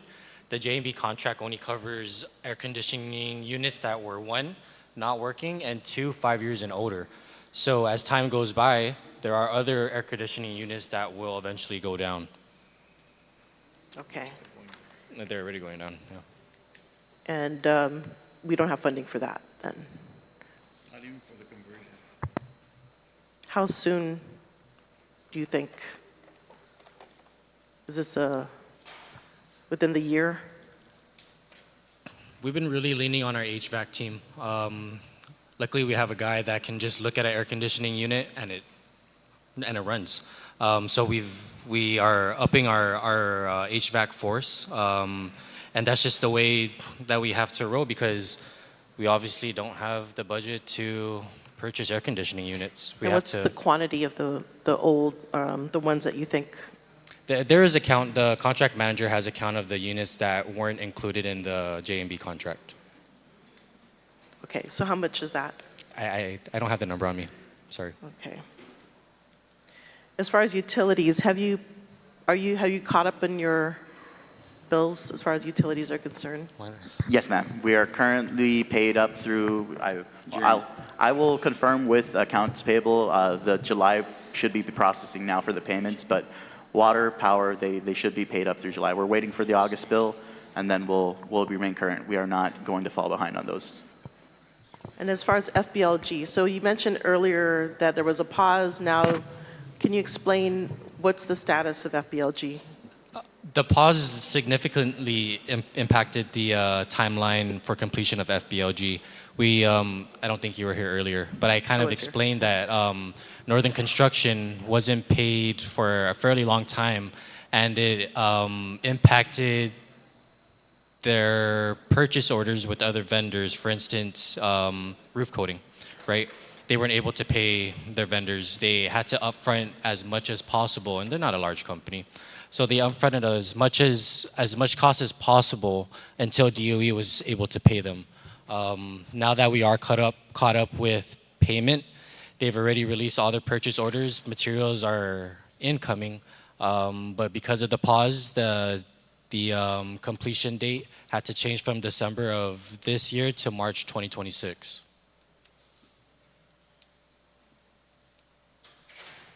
And what source of funding are you using to pay that? That's through ARP. Okay. In regards to the $11 million lapse, are those, I know this question was asked earlier, but can you again reiterate, is this money, is there an intention to spend this money for any particular need of GDOE? Yes, so the 11 million is essentially the cumulative lapse of any of the procurements that we're not able to go through. Any savings we realize from personnel that, they're retiring and then we're rehiring brand new employees who are, at a lower grade and step situation. That's where it's materializing. Of course, the intent is that they should have gone to the actual needs based on the budget proposal last year. But unfortunately, because the procurements aren't going through, of course, what we would then do is if we were authorized to lapse it, we would use it to fill in. Okay, so what are the procurements that were paused? Elevators, So that's 1.3 mil? actually, about 2.5, Okay. 2.7, actually. I believe Jimmy mentioned them earlier, a bunch of different IFBs for supplies and materials to help arm our newly hired F&M staff just weren't able to go through. And change order for FBLG How much? is 3.5 million. 3 million? The change order for FBLG is at 3.4 million. Yes. Okay, and what other projects? Okay. Let me go down the line here. Do you have time, Senator? I'm ready. Yeah. So we have a carpentry IQB, an electrical IQB, plumbing, HVAC, safety. Those are all indefinite quantity bids. Elevator repair, maintenance, and of course, some of them are going to be replaced. Another one is a removal of condemned buildings across various campuses, tree trimming, removal, and disposal. Keep going. The restroom refurbishments, Jimmy mentioned that honestly all the restrooms need to be refurbished in the department. We have fire alarm suppression systems that didn't go through, a generator for Southern High School's lift station. That's another one.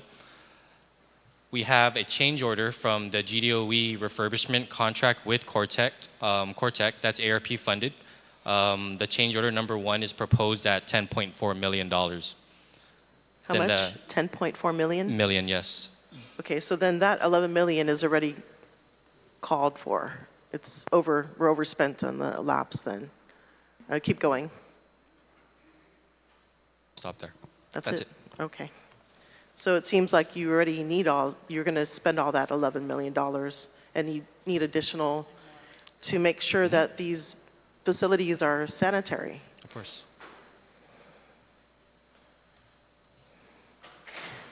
Accreditation, are all schools accredited in GDOE? Yes, they are.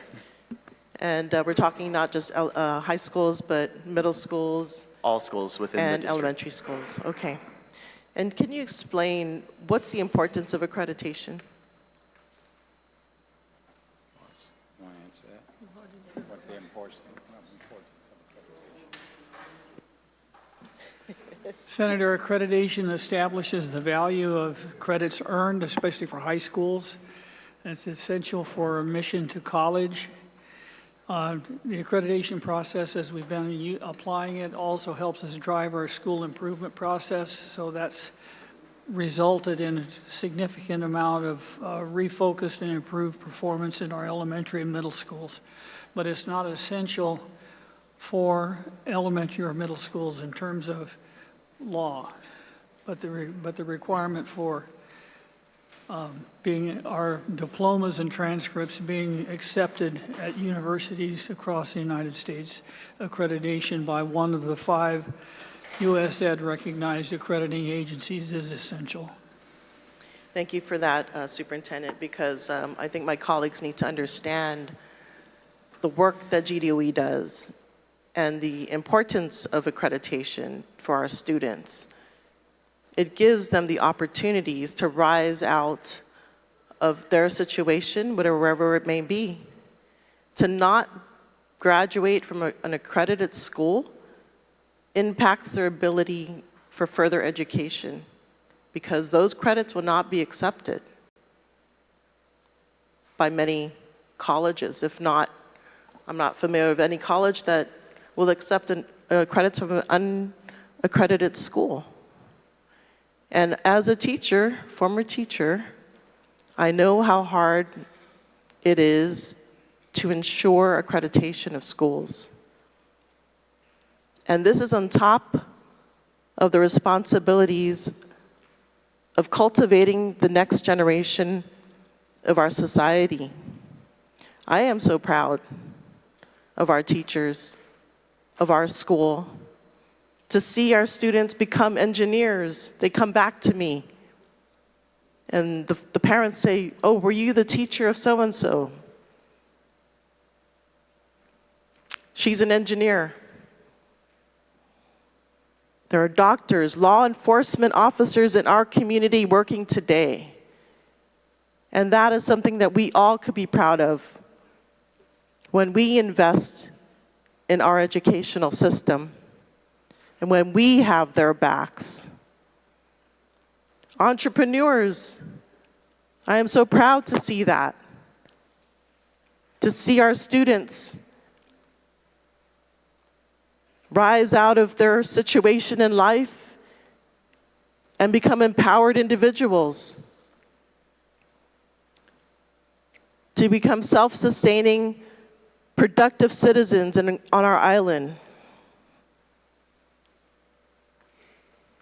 Olympians, students from Simon Sanchez have participated in the Olympics, the Paris Olympics. That is something that we should be proud of. Senators even, people that have sit in this session hall, graduated from public schools. Scientists, PhDs. This is what we are investing in. And of course, we can't tell what they're going to be, but what we're doing is we're giving them the opportunity to become self-actualized, productive citizens on our island, coming from this small, tiny island that represents us wherever they may be. Meteorologists, professors, you name it, all have graduated from public schools, DOE. And to say you are not doing enough, that is a disservice to the teachers, to the administrators, to the parents, to our community. Thank you, Senator. Senator San Augustine, you're recognized. Thank you, Mr. Chairman. I think one of my major concerns is what the facilities guys asked the question, why hire them if you're not going to keep them funded? Maybe OFB can answer that. And my understanding, I pretty much know the answer. But does DOE management understand that what you're budgeted covers all your warm bodies? Answer is either yes or no. Not explaining anything because I don't need an explanation. Either yes or no. Do you know that? That the budget you have covers warm bodies? That is correct. The FY25 Okay. covers our warm bodies. Simple, very simple. Okay, how many teachers do you have that are registered, employed by DOE that are in the classroom? Minus the ones that are not in the classroom, because there seems to be a shortage of teachers. Can you give me that number? How many registered, what, sorry, Senator? Number one, you have a number of employees, correct?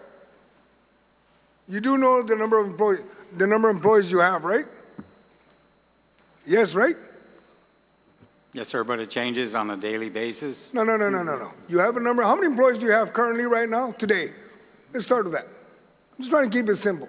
Yeah, the staffing pattern. 14,000, 10,000, 9,000? How many employees you got? The most recent staffing pattern that was provided by our HR shows we have 3,126 employees total. 3,126. 126. How many of them are teachers? One moment for that, Senator.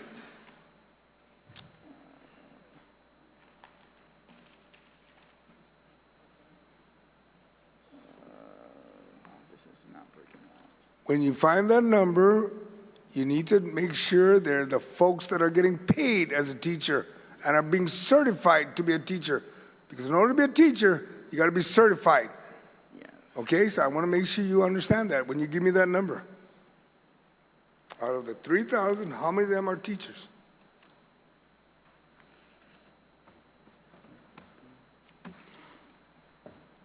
If my filtering on my spreadsheet is correct, Senator, I'm seeing 16, 15, but I have a feeling it's higher than that. So I'm going to need a little bit of more time just to verify that. So out of the 3,126 employees, 1,650 are teachers, paid. Employees being paid as teachers, correct? That's my understanding from your answer, right? Keep it simple. Yes, Senator. Okay. What is your teacher population requirement in the school? Do you have 1,650 employees in the schools? No, we're currently short 54 teachers as of. No. You have 1,650 employees that are paid to be teachers, correct? Are they in the classrooms? Yes or no? They are? There should be no teachers who are working out of the central office. My understanding is that all of the teachers who were previously there as instructional coordinators, assisting with developing curriculum, et cetera, were detailed to all of the schools. They were sent out so they could help fill vacancies. Okay, thank you for that statement, because I was given a text saying there's 22 in Central. And by you declaring they're not there, at least I know you said this under oath. I believe that is correct, sir. I can go in and make absolutely sure. I just asked a question, just give an answer, and we work from there. Yes, Senator. Okay. Next one I have is that it's identified that you guys have lapse of 11 million, correct? I pretty much heard the answer already. I just need to reconfirm it so I can ask you a question about it. We are projecting a lapse of 11 million. You're projecting a lapse, and that was stated back in the ESF, right? In June? EFSC, sir, yes. Yes. Okay. In June. It's August. You're still projecting? I mean, how many more months you got to project? Actually, that was projected in the July EFSC. Okay. It was in July, EFSC, not Yes, June? Senator. Yes, Senator. Okay. When you guys get the budget every year, you're given a lump sum. I know that you go before the board to determine where to spend it, where they prefer you spend it. But at no point in the law does it restrict you from moving it around. So if you're telling me you're projecting 11 million, I would have preferred if you said you're projecting a shortage of 11 million than to tell me you're projecting a surplus of 11 million. While I hear from the facilities and everybody else that you got a shortage, but you got a surplus. Can you please explain that? I mean, You got the money in your pocket, in your hands. All you have to do is says, move it here, move it there, cover it. You're doing the revolving fund, right, of 10 million to get ARP refund, reimbursement. You could have moved that 10 million, get it back, and you still have time to use it for whatever you want to use it for. But you're projecting a surplus of 11 million. It's amazing. Senator, I tried to explain that earlier. We have certain lapses, and the one that I'm assured of is the limited gaming fund that has carried over since 2012. So that's a $2.4 million lapse. We have, part of the issue is contracts don't always make it all the way through. Sodexo, the food commodities contract, I'm sorry, it has nothing to do with Sodexo, was protested for the past 5 or 6 months. And it's just recently that we were told, okay, we're not going to be able to use that money. So that's another lapse. You're not going to be able to use the money that you control yourself? Right, because it was tied up with the commodities contract. Understood, but once you untie it, right? You still can't use it? We can't use it. The Attorney General stopped us from submitting any new contracts for FY25 as of July 1st. So no, we couldn't reprogram it to another need. And how much is that worth? For anything over 500,000, and that was $1 million some dollars. How much? $1 million some. $1 million some? 1.4 million. 1.4. Okay. We do have a capacity issue as far as personnel trying to get these contracts through. And that's how these lapses develop.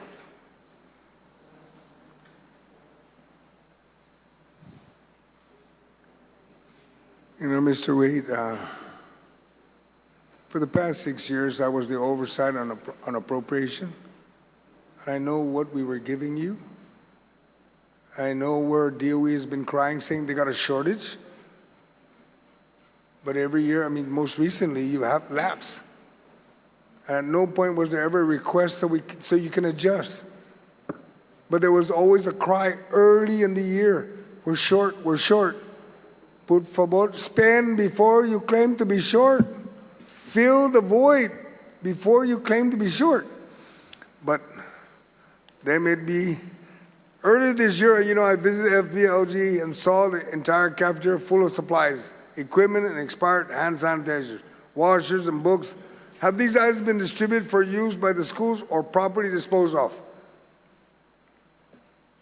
Which FBLG. FBLG. Yeah. The school from Jigu. I'm from Jigu, Paul. So that's why I visit those schools. Yes, sir. I know. I was at FBLG and I saw they were storing books in there because of the campus is being refurbished. But I do not know the status. That was back in June that I was in that cafeteria. I don't know if they've moved it to other schools, but those are supplies required for FBLG's campus.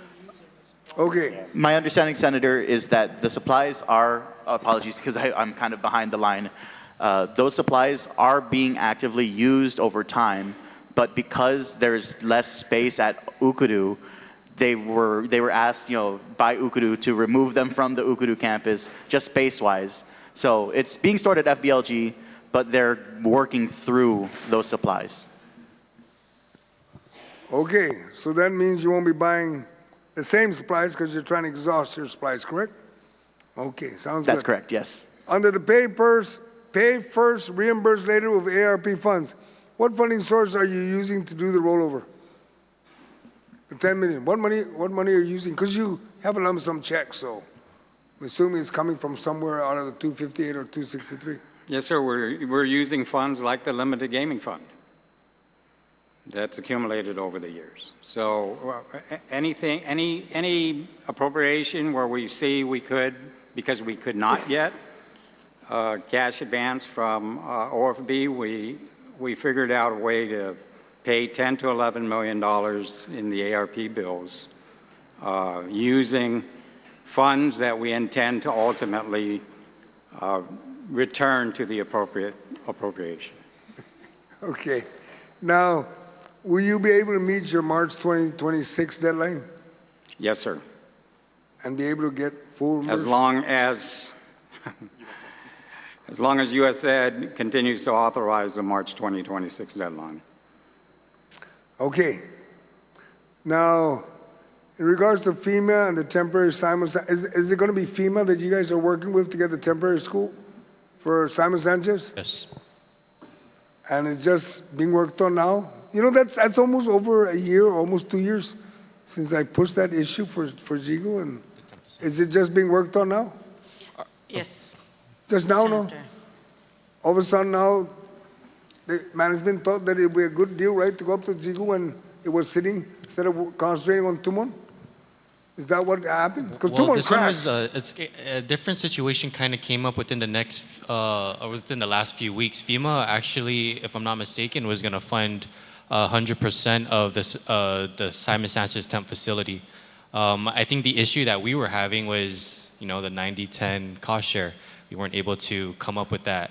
Was there ever a request to the legislature to ask for funding? That I am not too sure. Okay, if you don't ask, don't expect any response from the Guam legislature, especially from your chair, because he's quick to ask us to back him up. I just wanted to make that statement, okay? Huh? No, we never shut you down. You know that I do have a bill that's being processed. Hopefully it'll come out soon. And it has to do with it's Bill 156. We will provide GDOE around $59.5 million to fund your revolving ARP project and possibly the FEMA temporary classrooms and other maintenance or capital improvement. Because I know the FEMA, you got to pay up front first, right, before you can get reimbursed. So you need to have the money. So I don't know. I'm hoping you guys have been watching the bills that are being introduced and not waiting to be called to come and testify and then say, we haven't reviewed it yet. It's sad if that's the process. And I've also checked the bond underwriters, and they have suggested a no prepayment penalty, which I intend to include in the bill, and this bill won't impact the existing debit ceiling as it is being budgeted now. So in other words, as you're spending $10 million to get ARP, I'm trying to find another source to speed it up. Because right now with the $10 million, what would it total be by March 2026? Would that max out every penny that you was hoping to spend or no? Short, right? Go ahead, Paul, go for it. No, sir, I did the analysis. We will have covered about $110 million worth of ARP bills. 114 actually by March of 26, by February actually. So that will fully expend the remaining balance of the obligated items. Now, the same token as the current president is chopping up DOE, you hope that opportunity still exists by March of 2026, correct? Yes, Okay. we hope. So I will hope at the same time that my bill will get through so it can help you get through, and my good friend Jimmy can get settled with his facilities and get the ADA issues resolved. You have a friend? For the DOE folks, I think most of you know I was on the Board of Education before, and I want to find ways to help you. But whenever I hear you got a surplus, you're not going to find a friendly face with me. Because I want you to spend every penny you got. I don't want you to come in here like any other agency says, can we carry over money? You should have spent everything. fair warning, if the AG in the future says and pauses anything, take the money away from that program and figure it out later. Get it going. Next issue I have is teachers. What is your recruiting program at DOE for teachers? Do you wait for a job fair? Pretty much, right? Pretty much? I'll take that. We've had 2 job fairs, one at the university and one on our own. So you do a job fair. That's how you recruit them, right? We do 2 job fairs plus we advertise. Okay. How many years does it take a student to graduate as a teacher? 4 years, right? That's correct. Pretty much, right? Standard program's 4 years. Do you have a program that on their junior year, you ready knock you on the door and saying, if you pass the Prac C, we're going to vet you now, and in your graduation, you can wear a SAS that says DOE. Do you have that program? Probably not, right? That's why you have job fair. The reason why I'm asking that, Dr. Swanson, okay, because being a prior service, retired, the military has that program for recruiting. How do they recruit? On their junior and senior year, you graduate, you can enlist, and when the student walks down, he's got the Marine, Army, or whatever branch. Unfortunately, at UG, when a teacher graduates, he's not walking down with anything that says DOE. And when you wait for the job fair, the first thing they do is they go to the DOE. And it's just so sad. And thank you, Mr. Chairman. My time's up. Jesus Masi, former chairman of the committee. Senator, our HR has That worked with excellent line of VOG questioning. to try to recruit directly. Our HR is working with VOG to try to recruit teachers in the College of Education. Yeah, reconciling these 25 million lapses with what's going on is pretty perplexing. Senator Tony Ada, our Vice Speaker, you're recognized. Thank you, Mr. Chair, and good afternoon to the panel. For DOE, can I get your requested budget for 2022, 2023?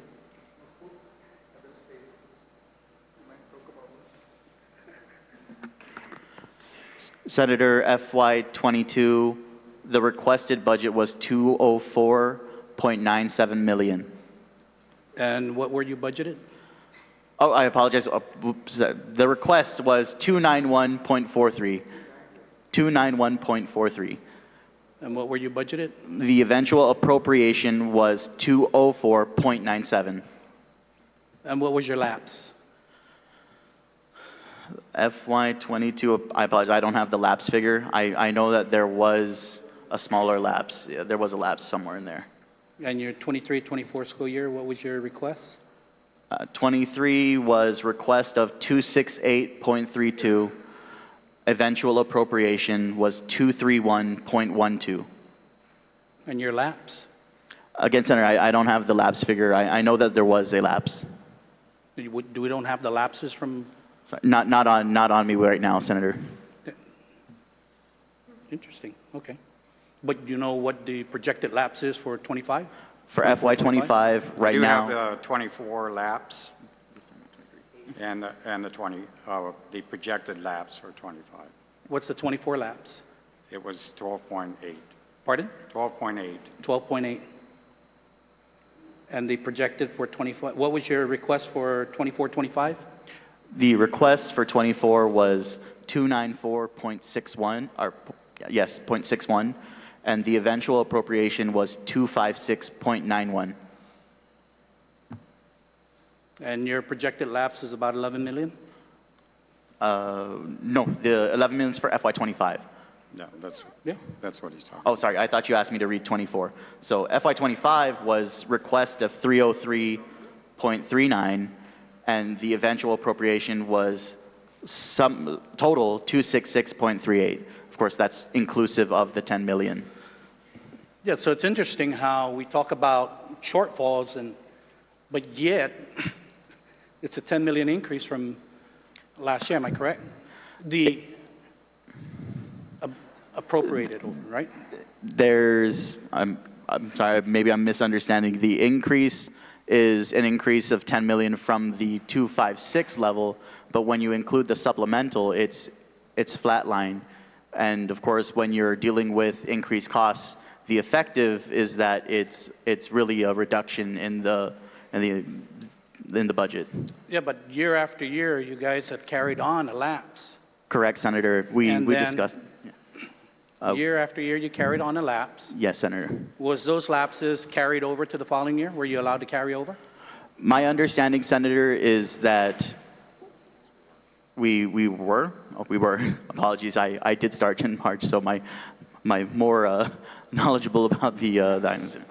Sir, we were allowed to carry over the 24 to the 25, and we're hoping we'd be allowed to carry over the 25 to meet the requirements as we laid out for Senator Parkinson or Senator Perez.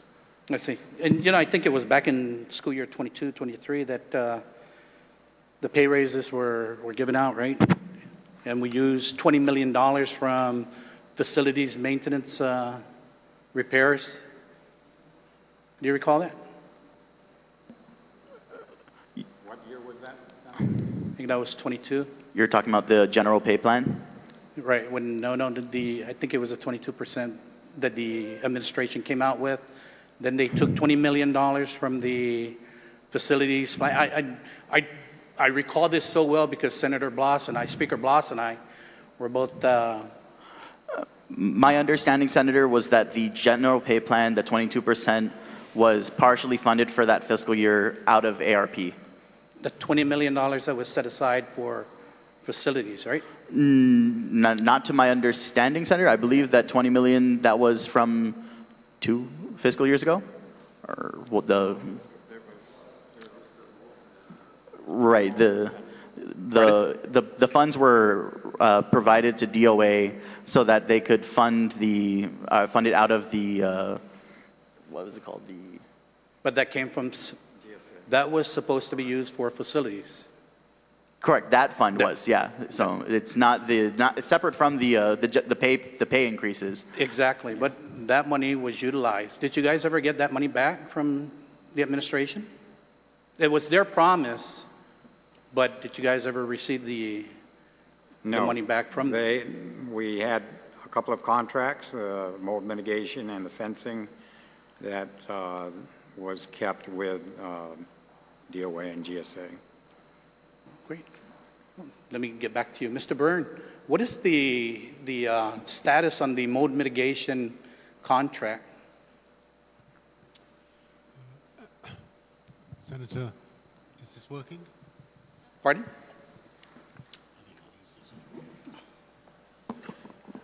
Senator, as was spoken about earlier, there was a protest.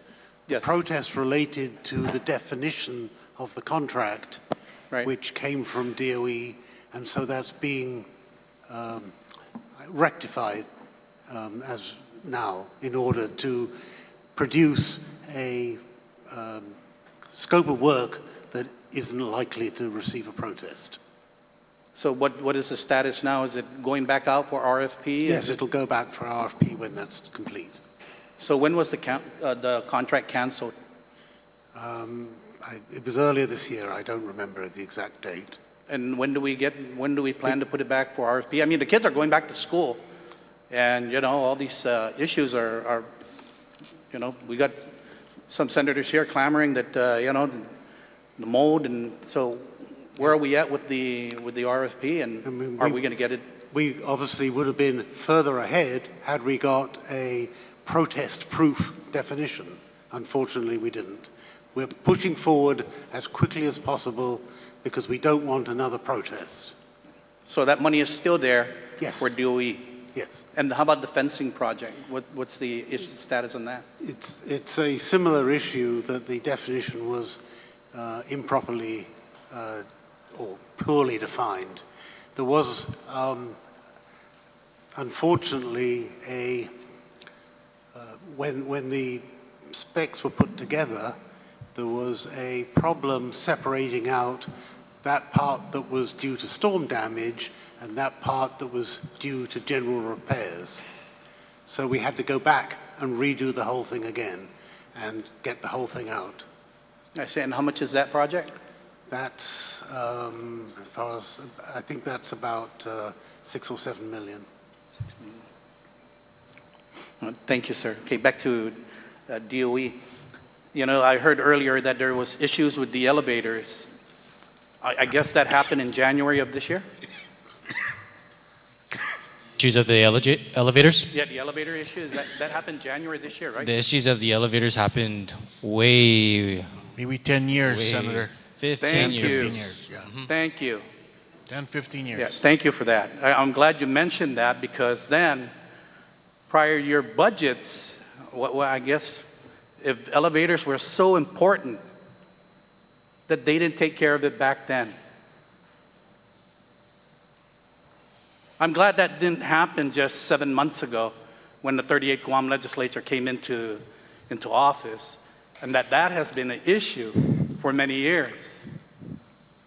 You're Yes. shaking your head no, is that yes or? Oh, that's a yes. That's a yes, Senator. I completely I agree. just wanted to mention that I at the time in prior administrations, you know, I just so to background, I only started in GDOE in 22 as a program coordinator, and I left, and now I'm back as a management analyst.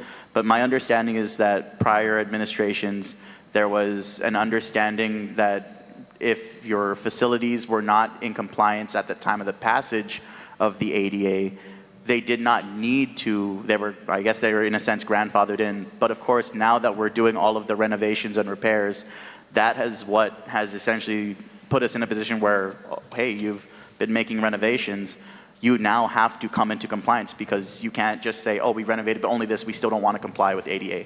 So that's where in prior administrations, maybe they were thinking, you know, we're grandfathered in, it's not something we can afford right now, we're going to put it on the back burner. But of course, you know, that has led to disadvantaging our students. And so, Yeah, but I don't think that's the case because a student on a wheelchair that needs an elevator is still a student on a wheelchair that needs an elevator, regardless if it was today or 5, 6, 7 years ago. absolutely. So Senator. obviously it wasn't a priority then. And now all of a sudden it becomes the priority.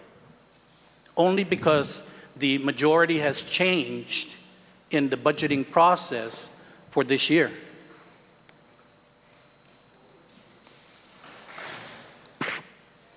It's just like the Southern High School repairs.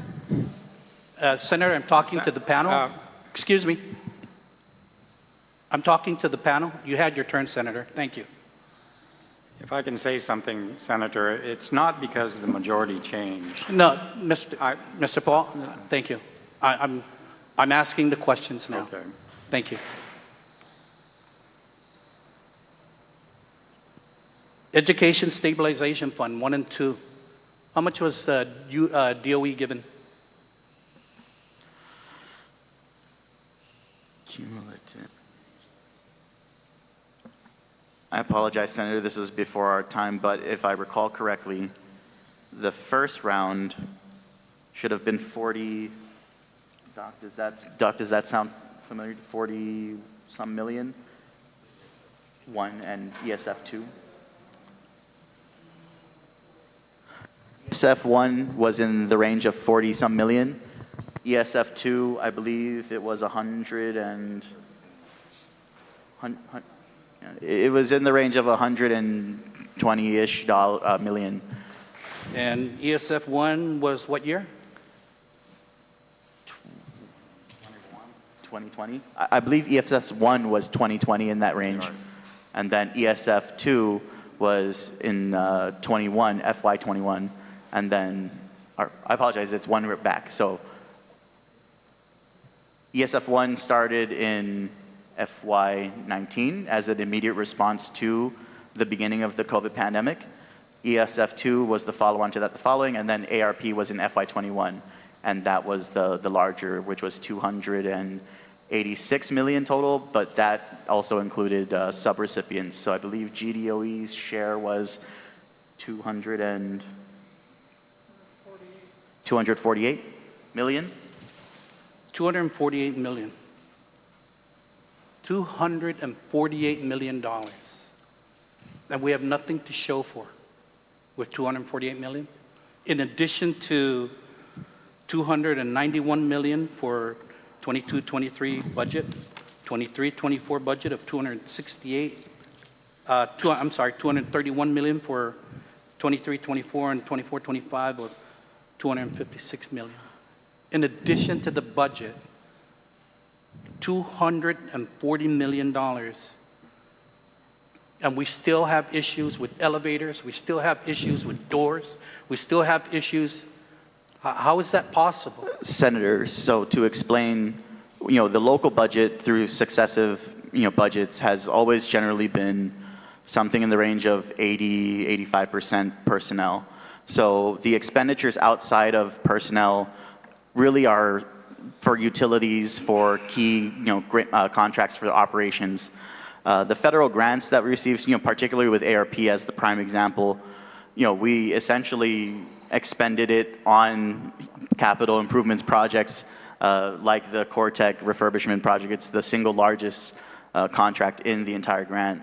And so that's where a lot of these things went in. ESF 1 and 2, they were really about enabling our schools to be able to function during the pandemic. So lots of investments in technology, lots of investments in online learning tools to allow for distance learning. Thank you for bringing up technology. Right. How many laptop computers did we get from the funding?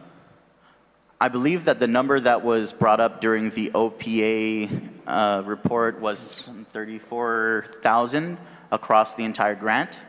That includes subrecipients as well.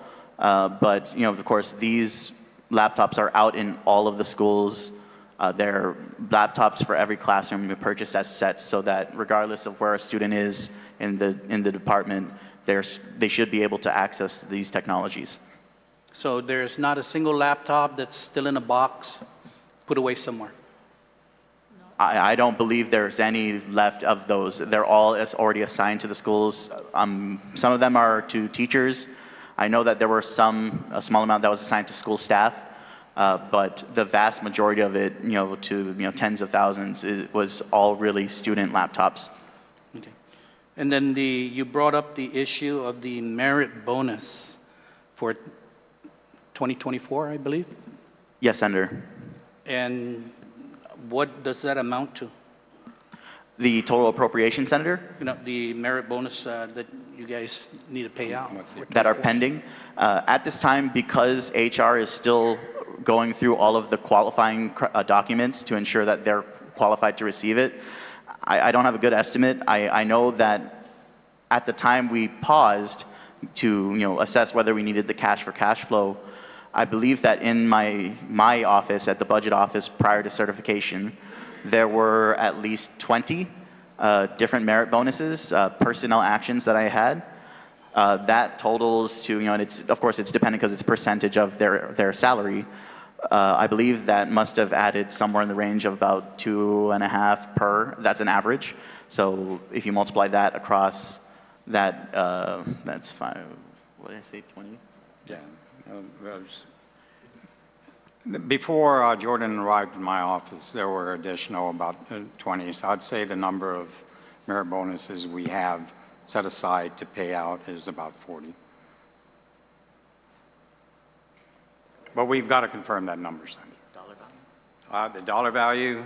500 if it's the average. 25 times 40. So that would be, man, this is bad. I'm the budget analyst, I'm supposed to be the math guy, and here I am struggling with this one. 2,500. Oh, apologies, I was off the mic. 2,500 times 40, that would be 20, am I doing math right? 20,000? 100,000. Nope, 100,000, there you go. We got there. And how much longer is it going to take to figure out whether they're due that merit bonus or not? I expect that HR will be able to complete the processing on them within the next couple of weeks. It's really, the time right now for HR is really all devoted to getting all of these teachers on board. So I told them, specifically, we have to pay these out before, the end of the fiscal year, because those funds in the FY24 lapse, they may not necessarily always be there. So, we need to expend those funds in the year that it's authorized to lapse. So my intent is to pay every single, if there's an FY 2024 merit bonus somewhere, we've got to pay it out. And so, yes. So am I hearing a commitment that it will be paid out by September 30th? This fiscal year, anything that comes through to us will be processed out for merit bonuses for FY24. Okay, thank you. And I believe perhaps maybe my last question here is US DOE. I believe you're expecting some refund, reimbursements? Yes, Senator. At this point, we already have another round of payments to process through. It goes through a process within the department before we actually cut the checks and then request for the reimbursement. So we generally have to run them through our internal audit office. They were the office that was assigned by U.S. Education Department to oversee and audit, them internally. So once they get finished with IO, we immediately say, go ahead and make the payment. Make payments, and then we submit it to US Ed for reimbursement. So far, we've received approximately 30 million in reimbursement. 30 million since June 28th. This is to pay ARP bills. So it's for a specific. It's for all the ARP contracts that were in place before September 30th, 24. But where did you get the money then to pay out where did you get the money to front it? After asking the OFB for an advance, we instead looked at, I'll say it here, limited gaming fund. We scrounged up everything we could, and we can pay out between $10 and $11 million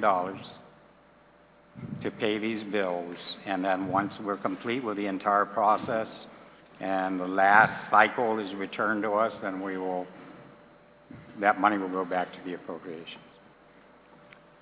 So when you get reimbursed, you're going to reimburse those areas where you took the money from? Yes, sir. Correct, Senator. So in other words, you can use it now any way you like. Am I correct? You're correct, Senator, but Thank then we you. won't be paying our ARP bills. One No, moment. you will be paying your ARP there's challenges with that, Senator. You front the money from your appropriations. You fronted it. Yes. Okay, so when you get reimbursed your funds, that's going to go to DOE. Correct. It'll go back to the And you will be appropriation. able to utilize those funds for those things that you need. Am I correct? That is correct. Okay. The problem is we're not going to finish this cycle of reimbursements until sometime by the end of the year. Hopefully, around January is where we're looking at in terms of the actual amount of obligations left. It'll depend, of course, on the speed of getting the projects completed, but we're expecting to be complete by early next year. So we have to, because the grant, of course, the late liquidation expires in March of 2026. So that's the drop dead date. Senator, and I mean, it's good we have this lapse because, by the way, $11 million lapse, and the maximum we can pay out to pay off these ARP bills is $11 million. And then you got funds coming back in. Correct. Yeah, over 11 million. No, it's a one-to-one reimbursement. It's a one-to-one reimbursement. And then I heard earlier that there was a change order of $10 million. What was that change order for? This was for the refurbishment of the 12 schools, Senator. Additional crack and spalls, additional roof coating, exterior door replacements. So just so you know, the refurbishment project is broken down into 5 projects. Exterior door replacements, crack and spall repair, restroom renovations, walkway canopy repair, and electrical upgrade. So within the course of the project, the contractor noticed additional crack and spalls or additional roof coating that needed to be applied. And who from DOE, it's always that word, right? Trust but verify. Who verified that information that the contractor gave that's costing $10 million more? We did. So Deputy Magaʹhågan, myself, and Jimmy, we looked at the change order that Cortex submitted. Yeah, I can look at a change order as well. But did anyone go on top of the roof and look and see where they were Oh, talking I understand. about? Yes, we do. Yes. Yeah, Yes. and it was worth $10 million more? I would say it was worth more. I think they actually gave us a little bit of a discount there. But yes. Yeah, contractors don't give discounts. That's just for The future facility, reference, yeah. our educational facilities, especially at those 12 schools, were a lot worse than we originally bidded it out. That's why the change order came up to that cost. Yeah, so what is, you guys don't have a, and I'm going to say this again because I know I asked this in the past, a construction management team on staff or someone that has structural engineering background that will justify $10 million in change orders? Well, Senator, we had a GPA engineer with us. He was assisting us with the ACs and other stuff like the roof checks and all that, but they returned him back. GPA took him back. So, but GPA is for electrical, right? Yeah. No, he was an engineer. So, but currently, we've already been asking, we put out for an engineer already like 3 months. No takers. Because No of the one- salary. What was the salary for an engineer? 73,000, sir. Pardon? That's PE. 73,000. It's not gonna cut it. 73,000 for an engineer 3. For an engineer 3? At Right. GDOE. I would have spent probably $150,000 for $10 million. I mean, if agree. I could have saved $5 million, even $1 million, the $150,000 for the structural engineer would have been worth every single penny. And we're also asking for a PE, structural engineer or civil engineer.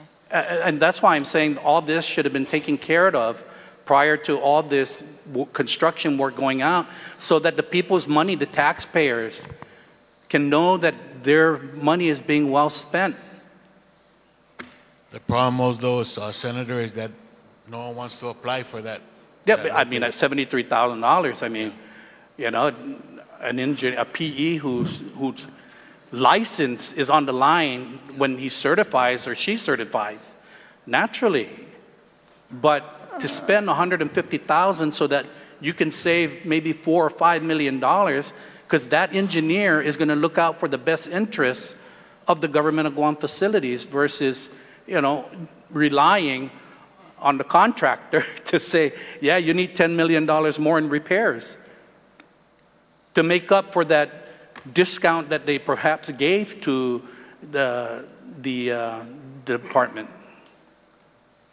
So, I mean, sometimes we got to take a step back, right, and just kind of figure out what are we doing and what is it the best way that we can actually propose to do these things so that we can look out for the best interests of our taxpayers. Because that $5 million could have gone back in again and taken care of air conditioning, could have taken care of merit bonuses, could have taken care of anything. But when you spend the money to save the money, that is what needs to be done. How much does a deputy superintendent make? Superintendent Swanson? Deputy superintendents are set at 110,000. At 110,000. And we were offering a structural engineer, a PE, 73,000. That is the bracket in the pay system. Has DOE ever done above step recruitment? Not successfully. There- Not since I've been here. There is a process laid out where it has to be authorized by the board, and then there are only certain types of positions that you're allowed to request for. But so we didn't think a structural engineer for facilities was an important position to go and fight for to the board and say, Mr. Chair, this gentleman is absolutely needed so that we can turn around and perhaps maybe save $1 million. Right, Senator. The process, the way it's set up right now is that you put out the request for the application or the announcement. The applicant themselves would then have to apply, and then they individually would have to request for an above step. So when was the announcement made for that position? You said 3 months ago. You said it was. About It's 3-4 still months it's ago. open currently. It's Still open open. continuous. 3 months ago, and when did the project start at the schools? 3 years ago, 3 years ago. right? 2 years. Oh, 2 years ago? When? 2023? July 2024. Really? July 2024. July 2024. But there was before we put out an engineer, they tried to bring one in 20, I believe it was 19 or 18. There was no takers there either. So, but we don't control, Senator, we don't control the pay. I think we have to go through civil service or something. I'm not sure how it works. Oh, the general pay plan. If there's anything that you guys can do to turn around and get a structural engineer on board at $173,000, whatever it is, to save several $1 million, do it. You know, it's within your ability. Thank you, Mr. Chair. Si Vice Speaker Ada. Senator Calvo, you're recognized. Thank you, Mr. Chair. Buenas and half a day. Mr. Chair, again, colleagues, superintendent, members of Guam Education Board, and as well as our distinguished guests. Half a day, guys. First, I want to thank the Department of Education for the preparation and submission of its fiscal year FY2026, fiscal year 2026 budget request, and for the tireless work. Most especially, thank you to our teachers, administrators, and support staff, and to all those who serve almost 25,000, or to be exact, 23,000 plus of our island students every day. Thank you, and I commend you all. The budget before us requests $306.3 million in local funds. I note that 86% of this request, roughly $260 million, is devoted to personal costs. I recognize that our greatest resource is our people, the educators, the counselors, aides, and maintenance crews who keep our schools operating. However, there are several pressing points we must acknowledge as well. Within the total request of $306.3 million, the key allocations go to personnel at 86%, $260.4 million, operations 8.2%, utilities 5.7%, capital outlay 1%. And then we have projected cost increases and substitute coverage gaps.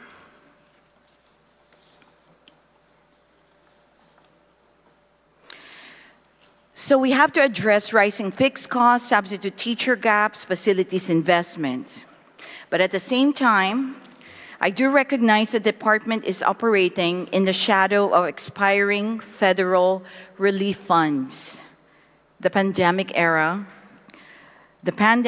grants that once supplemented operations are no longer available. And yet the needs remain. That means this legislature, as the appropriating authority, is very much challenged. To begin with, I wanted to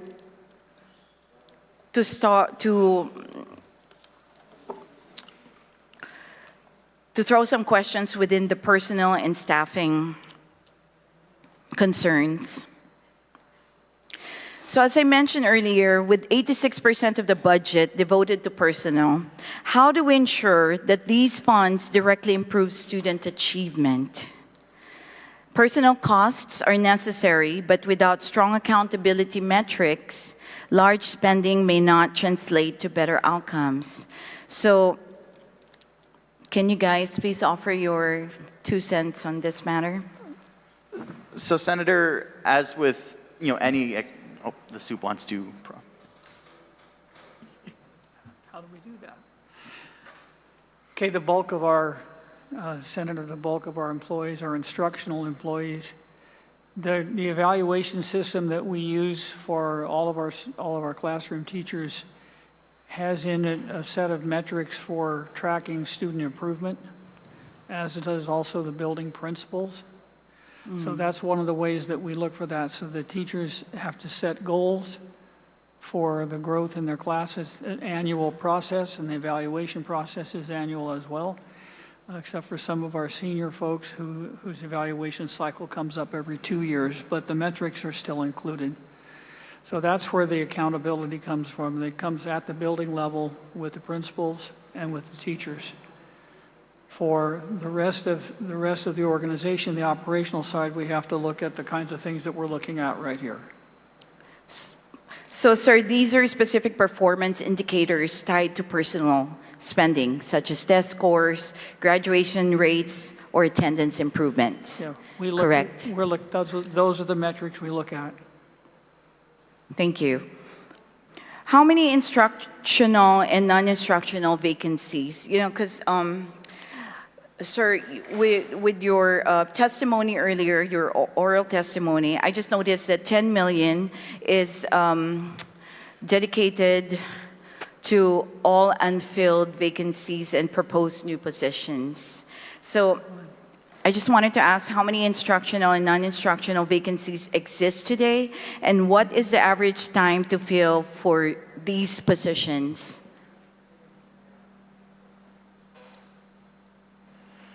Pulling up the most current ones.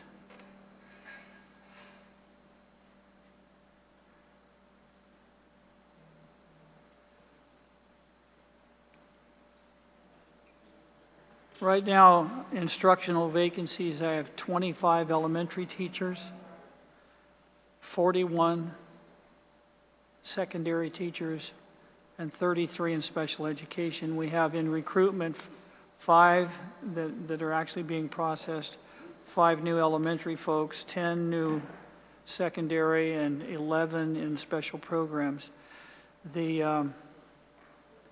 The process is continuous because we're always recruiting and trying to process people in, and we'll do that all through the school year. We had total number of applicants this year, 234. 234. Online applications were 19, and at the job fair, we got 163 new applicants, and then just walk-ins, 52. So we're constantly working that process. Plus, we also have in our teachers who are not certified but who have a degree that we have cohorts that are sponsored through our federal grants to assist them with going through getting their certification. And we graduated a cohort this last summer. We'll have another one that finishes in January and another one the following spring. And we usually have 5 to 7 people in each of those groups. So we're working with the university to get them certified. We're also doing a grow your own project with folks that have come to us that want to teach. So they have a degree, but they don't have their teacher certification. So we're able to get that done as well. So quite a good number, right? But what about critical shortage areas like STEM, for instance, and special education? Dr. Magaʹhågan, this is your forte, so. Well, Senator, we have a challenge of, like I said earlier, and I will stand correct in the information that I gave earlier. The University of Guam still accept Yamashita core educator. The challenge that we have is that although it is funded, but we don't have many students that are going into the education program because they have to be admitted to the School of Ed, which means passing the Praxis 1. And the Praxis seems to be the stumbling block for a lot of students. So I think that's where we, need to work. That is the kink. Correct. That's where the kink is. Correct. Do you propose any solution for that matter? yes, I think we need to do a good job in enticing students to go and go get, education major, elementary, secondary, majors. I think we need to not just incentive, but I think there's a lot of negative information out there regarding being a teacher. The situation in the classroom now is very different from what it was before. So I think that's, plus, like I said earlier, Senator, there's really a shortage of teachers nationwide. I think we should also consider recruiting from off-island if we can't come up with the number of teachers that we need in our classroom. Because most of the state sides, they're recruiting teachers from the Philippines and other countries. I think we should visit that solution as well. Have we considered creating a substitute teacher pool or part-time on-call staff list, which would be funded through savings in other areas? We do have substitute teacher pool, and that's one of our budget requests. It's currently, we're able to fund it at one substitute per school. What we truly need is 4 substitutes per school, because at any time, 10% of the teacher population could be out at one school. I see that. Thank you for your answer. I have some questions with regards to operations and programs. Of the 25 million for general operations, what are the top 3 expense categories? The reason why I'm asking is because understanding this breakdown can actually help identify efficiency or cost-saving opportunities. Are any operational contracts or services being reviewed for competitive bidding or renegotiation to save cost? At this time, Senator, we essentially are, faced with the difficulty of getting contracts through procurement. Practice has been in the department to essentially extend the contracts through the 5 years as much as possible, unless there's a serious defect in the performance of the contract, which is reported, by the end users. So, for example, grass cutting is, all the invoices are certified by the principal, then submitted to F&M, and then they eventually go on to payment. The way that we would police a contract would be the end user reporting that, hey, these services are insufficient, or they're not meeting the standard of what we need. Then we would then look at what are the cost benefits. Is the timing right for us to even be able to let a contract lapse and go out for rebid? And then that would be the way for us to go about renegotiating or trying to reinitiate a new contract. We're currently in the middle of a new contract for grass cutting. I know It's an extension? No. It's going to be a brand new solicitation. The same thing for our Sodexo contract in the cafeterias. We're in the final extension year. So that's going to be a brand new solicitation. I believe those are the only ones I can recall right now. Thank you for your answer. I'm looking at, facilities and capital investment, and I'm looking at the dedicated amount. Actually, it's 1%, which translate to 380,000 budgeted for capital outlay. How will you prioritize urgent facility repairs with this budget? Many GDOE facilities are decades old, and they face safety and compliance issues. Is there any facility condition index ranking to guide funding decisions? The capital outlay you're looking at there is the limited gaming fund. And that's specifically for sports facilities. What we have been funding like the refurbishments with, is the ARP, which, as you said, has dried up. I mean, we're going to finish this closeout ARP by February of this year. But that's one thing I noticed as I came on board is we are not setting aside any money to deal with our capital improvement projects. I don't know if you want to add to that, Nick. I can add because you did ask about how does the department prioritize this. First of all, it's the superintendent who prioritizes that. But around 2018, 2019, the Army Corps of Engineers came out. There was a study, HHF report, and they assessed every single educational facility and they ranked them from worst to best. I know Senator Barnett has it. It's called the Bible pretty much, and we actually used it a lot. That was one of the documents we used when we were planning on decommissioning Chief Brody and LBJ. But I would like to say something too. I would like to add to that. Please remember last year when we were here, we were in a crisis. We still are in crisis. But last year we were definitely in crisis. We came out of that, but if you do not give us the money that's required, we're going to go back to we're going to fall back into that place where nobody wants to be. Now, our planning, we have everything that we need to do. We have everything planned. But if we don't have the money, we're going to go back to where we were. Please don't waste our effort, senators. All of us as a whole, we got together. We did what we had to do to bring the schools up to par and bring them to open up this year. There was nothing, no negative comments on the news saying, oh, talo GDOE, lousy talo. No. It was perfect.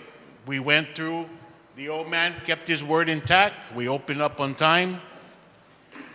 If we do not, I'm pleading with the Senate, if we do not fund facilities and maintenance that we're supposed to, we're going to go back to FY24.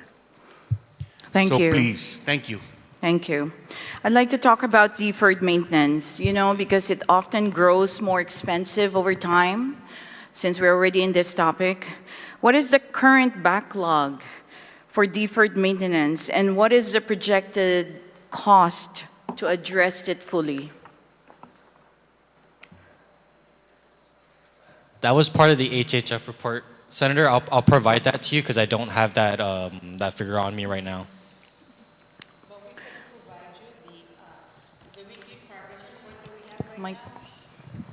We can provide you, Senator, the weekly progress report that we have right now as to where we are at.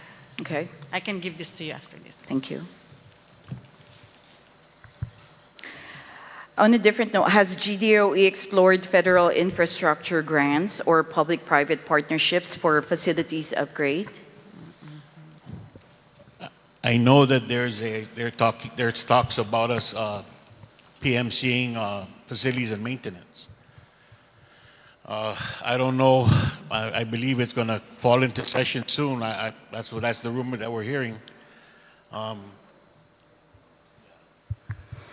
But PMC, if it's going to help GDOE, let's go for it. Okay. If it's anything to help the kids, let's move forward. But we should have done that 3-4 years ago.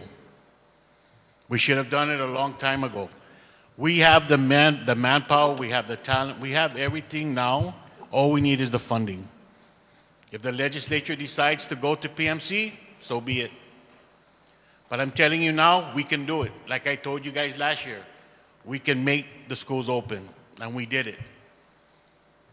We talked about Southern High. We can do it. We did it. Gym is open, library is open, everything that we promised going to be open is open. All we're asking for is time and money. I hate to be the bearer of bad news, but it is what it is. Thank you. Thank you. Thank you. I know we're all pressured, to balance this budget and like I said, with federal funding drying up, it's truly a challenge for everyone. So my next question is, the department projects a 13 million increase in benefit costs. Have you identified any offsetting savings or alternative funding sources? Because without offset, increased fixed costs may require cuts and somewhere.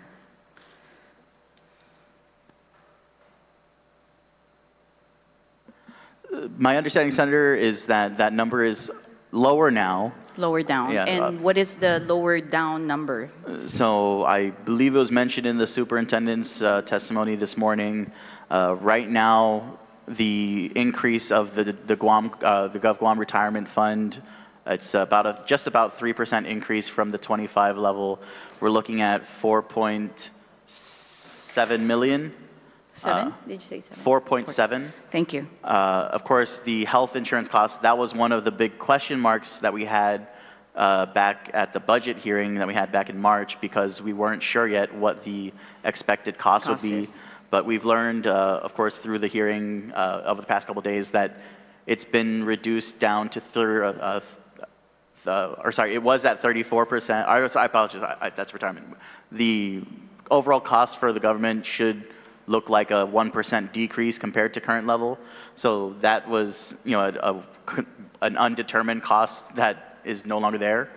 So, I mean, just in terms of benefits increases, I think that that's, at least a little bit more survivable. But of course, the problem is all these other priorities that also need the funding outside of it.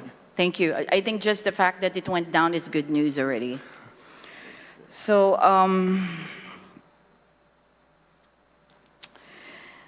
granting, this is a tough one. The legislature cannot fund the full request. What areas will be cut first, and how will you protect core classroom instruction?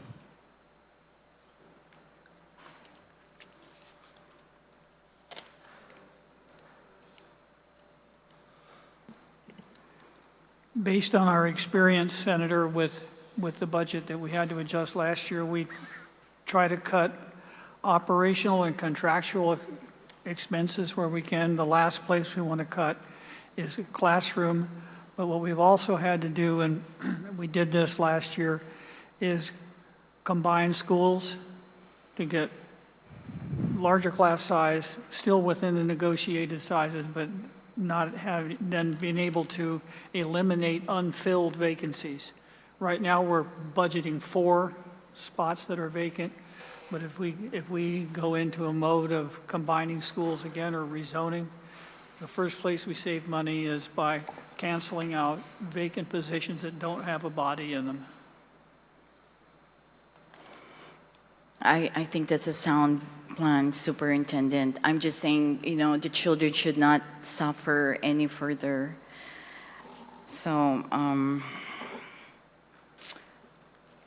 we need to prepare, embrace ourselves, because 40 million is 40 million. I don't know where we're going to get that.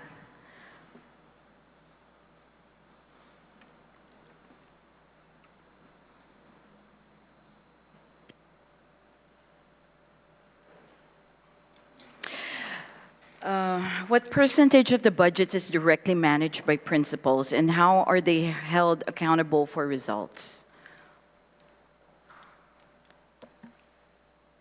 At this time, Senator, it's a little bit difficult to parse out because I guess in a sense, the personnel under them fall directly under them, but there is no firing that the principal can just decide to fire staff. So in terms of actual just funds that is available for them to determine how to spend it, at this point, it really isn't any. Oh, I apologize. There is one, the library fund, the library, the school library funds, which is in the budget there. I believe it's I'm scrolling to it. 774,942. For the library. Right, and that, of course, the librarians, are the ones who sort of try to set the priorities of what they need, but it is at the final approval of the school principals. Because we weren't, one of the things we cut out with the current year budget is the Salape Principat. So that's normally a budget that the principal would have control over. But based on the budget we received this year, we had to cut that out.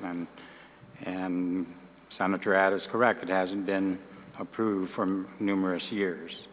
The only other fund that I can think of is the PTO, which is more the PTO has control over, and that's only $5,000 per school.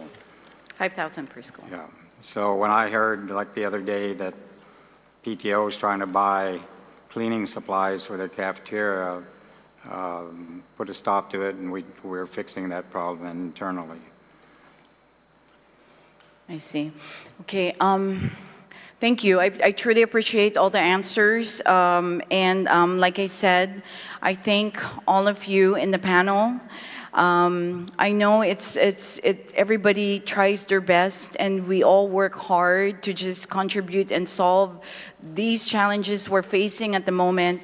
And I'm truly thankful once again to all of you, to everyone in GDOE, to all the teachers, the administrators, the support staff, and obviously we're all doing this for the sake of our children, our students, and hopefully that they won't suffer any much longer. On that note, I thank everyone in the panel, and I thank you, Mr. Chair, for giving me the chance to speak up and throw some questions. Thank you. Cedros Masi, Senator Cabo. At this time, we are going to recess until 7:15. We'll be back at 7:15. And colleagues, we will be working over the weekend, Saturday and Sunday. So just as whatever plans you have, please be prepared to work Saturday and Sunday. We are in recess.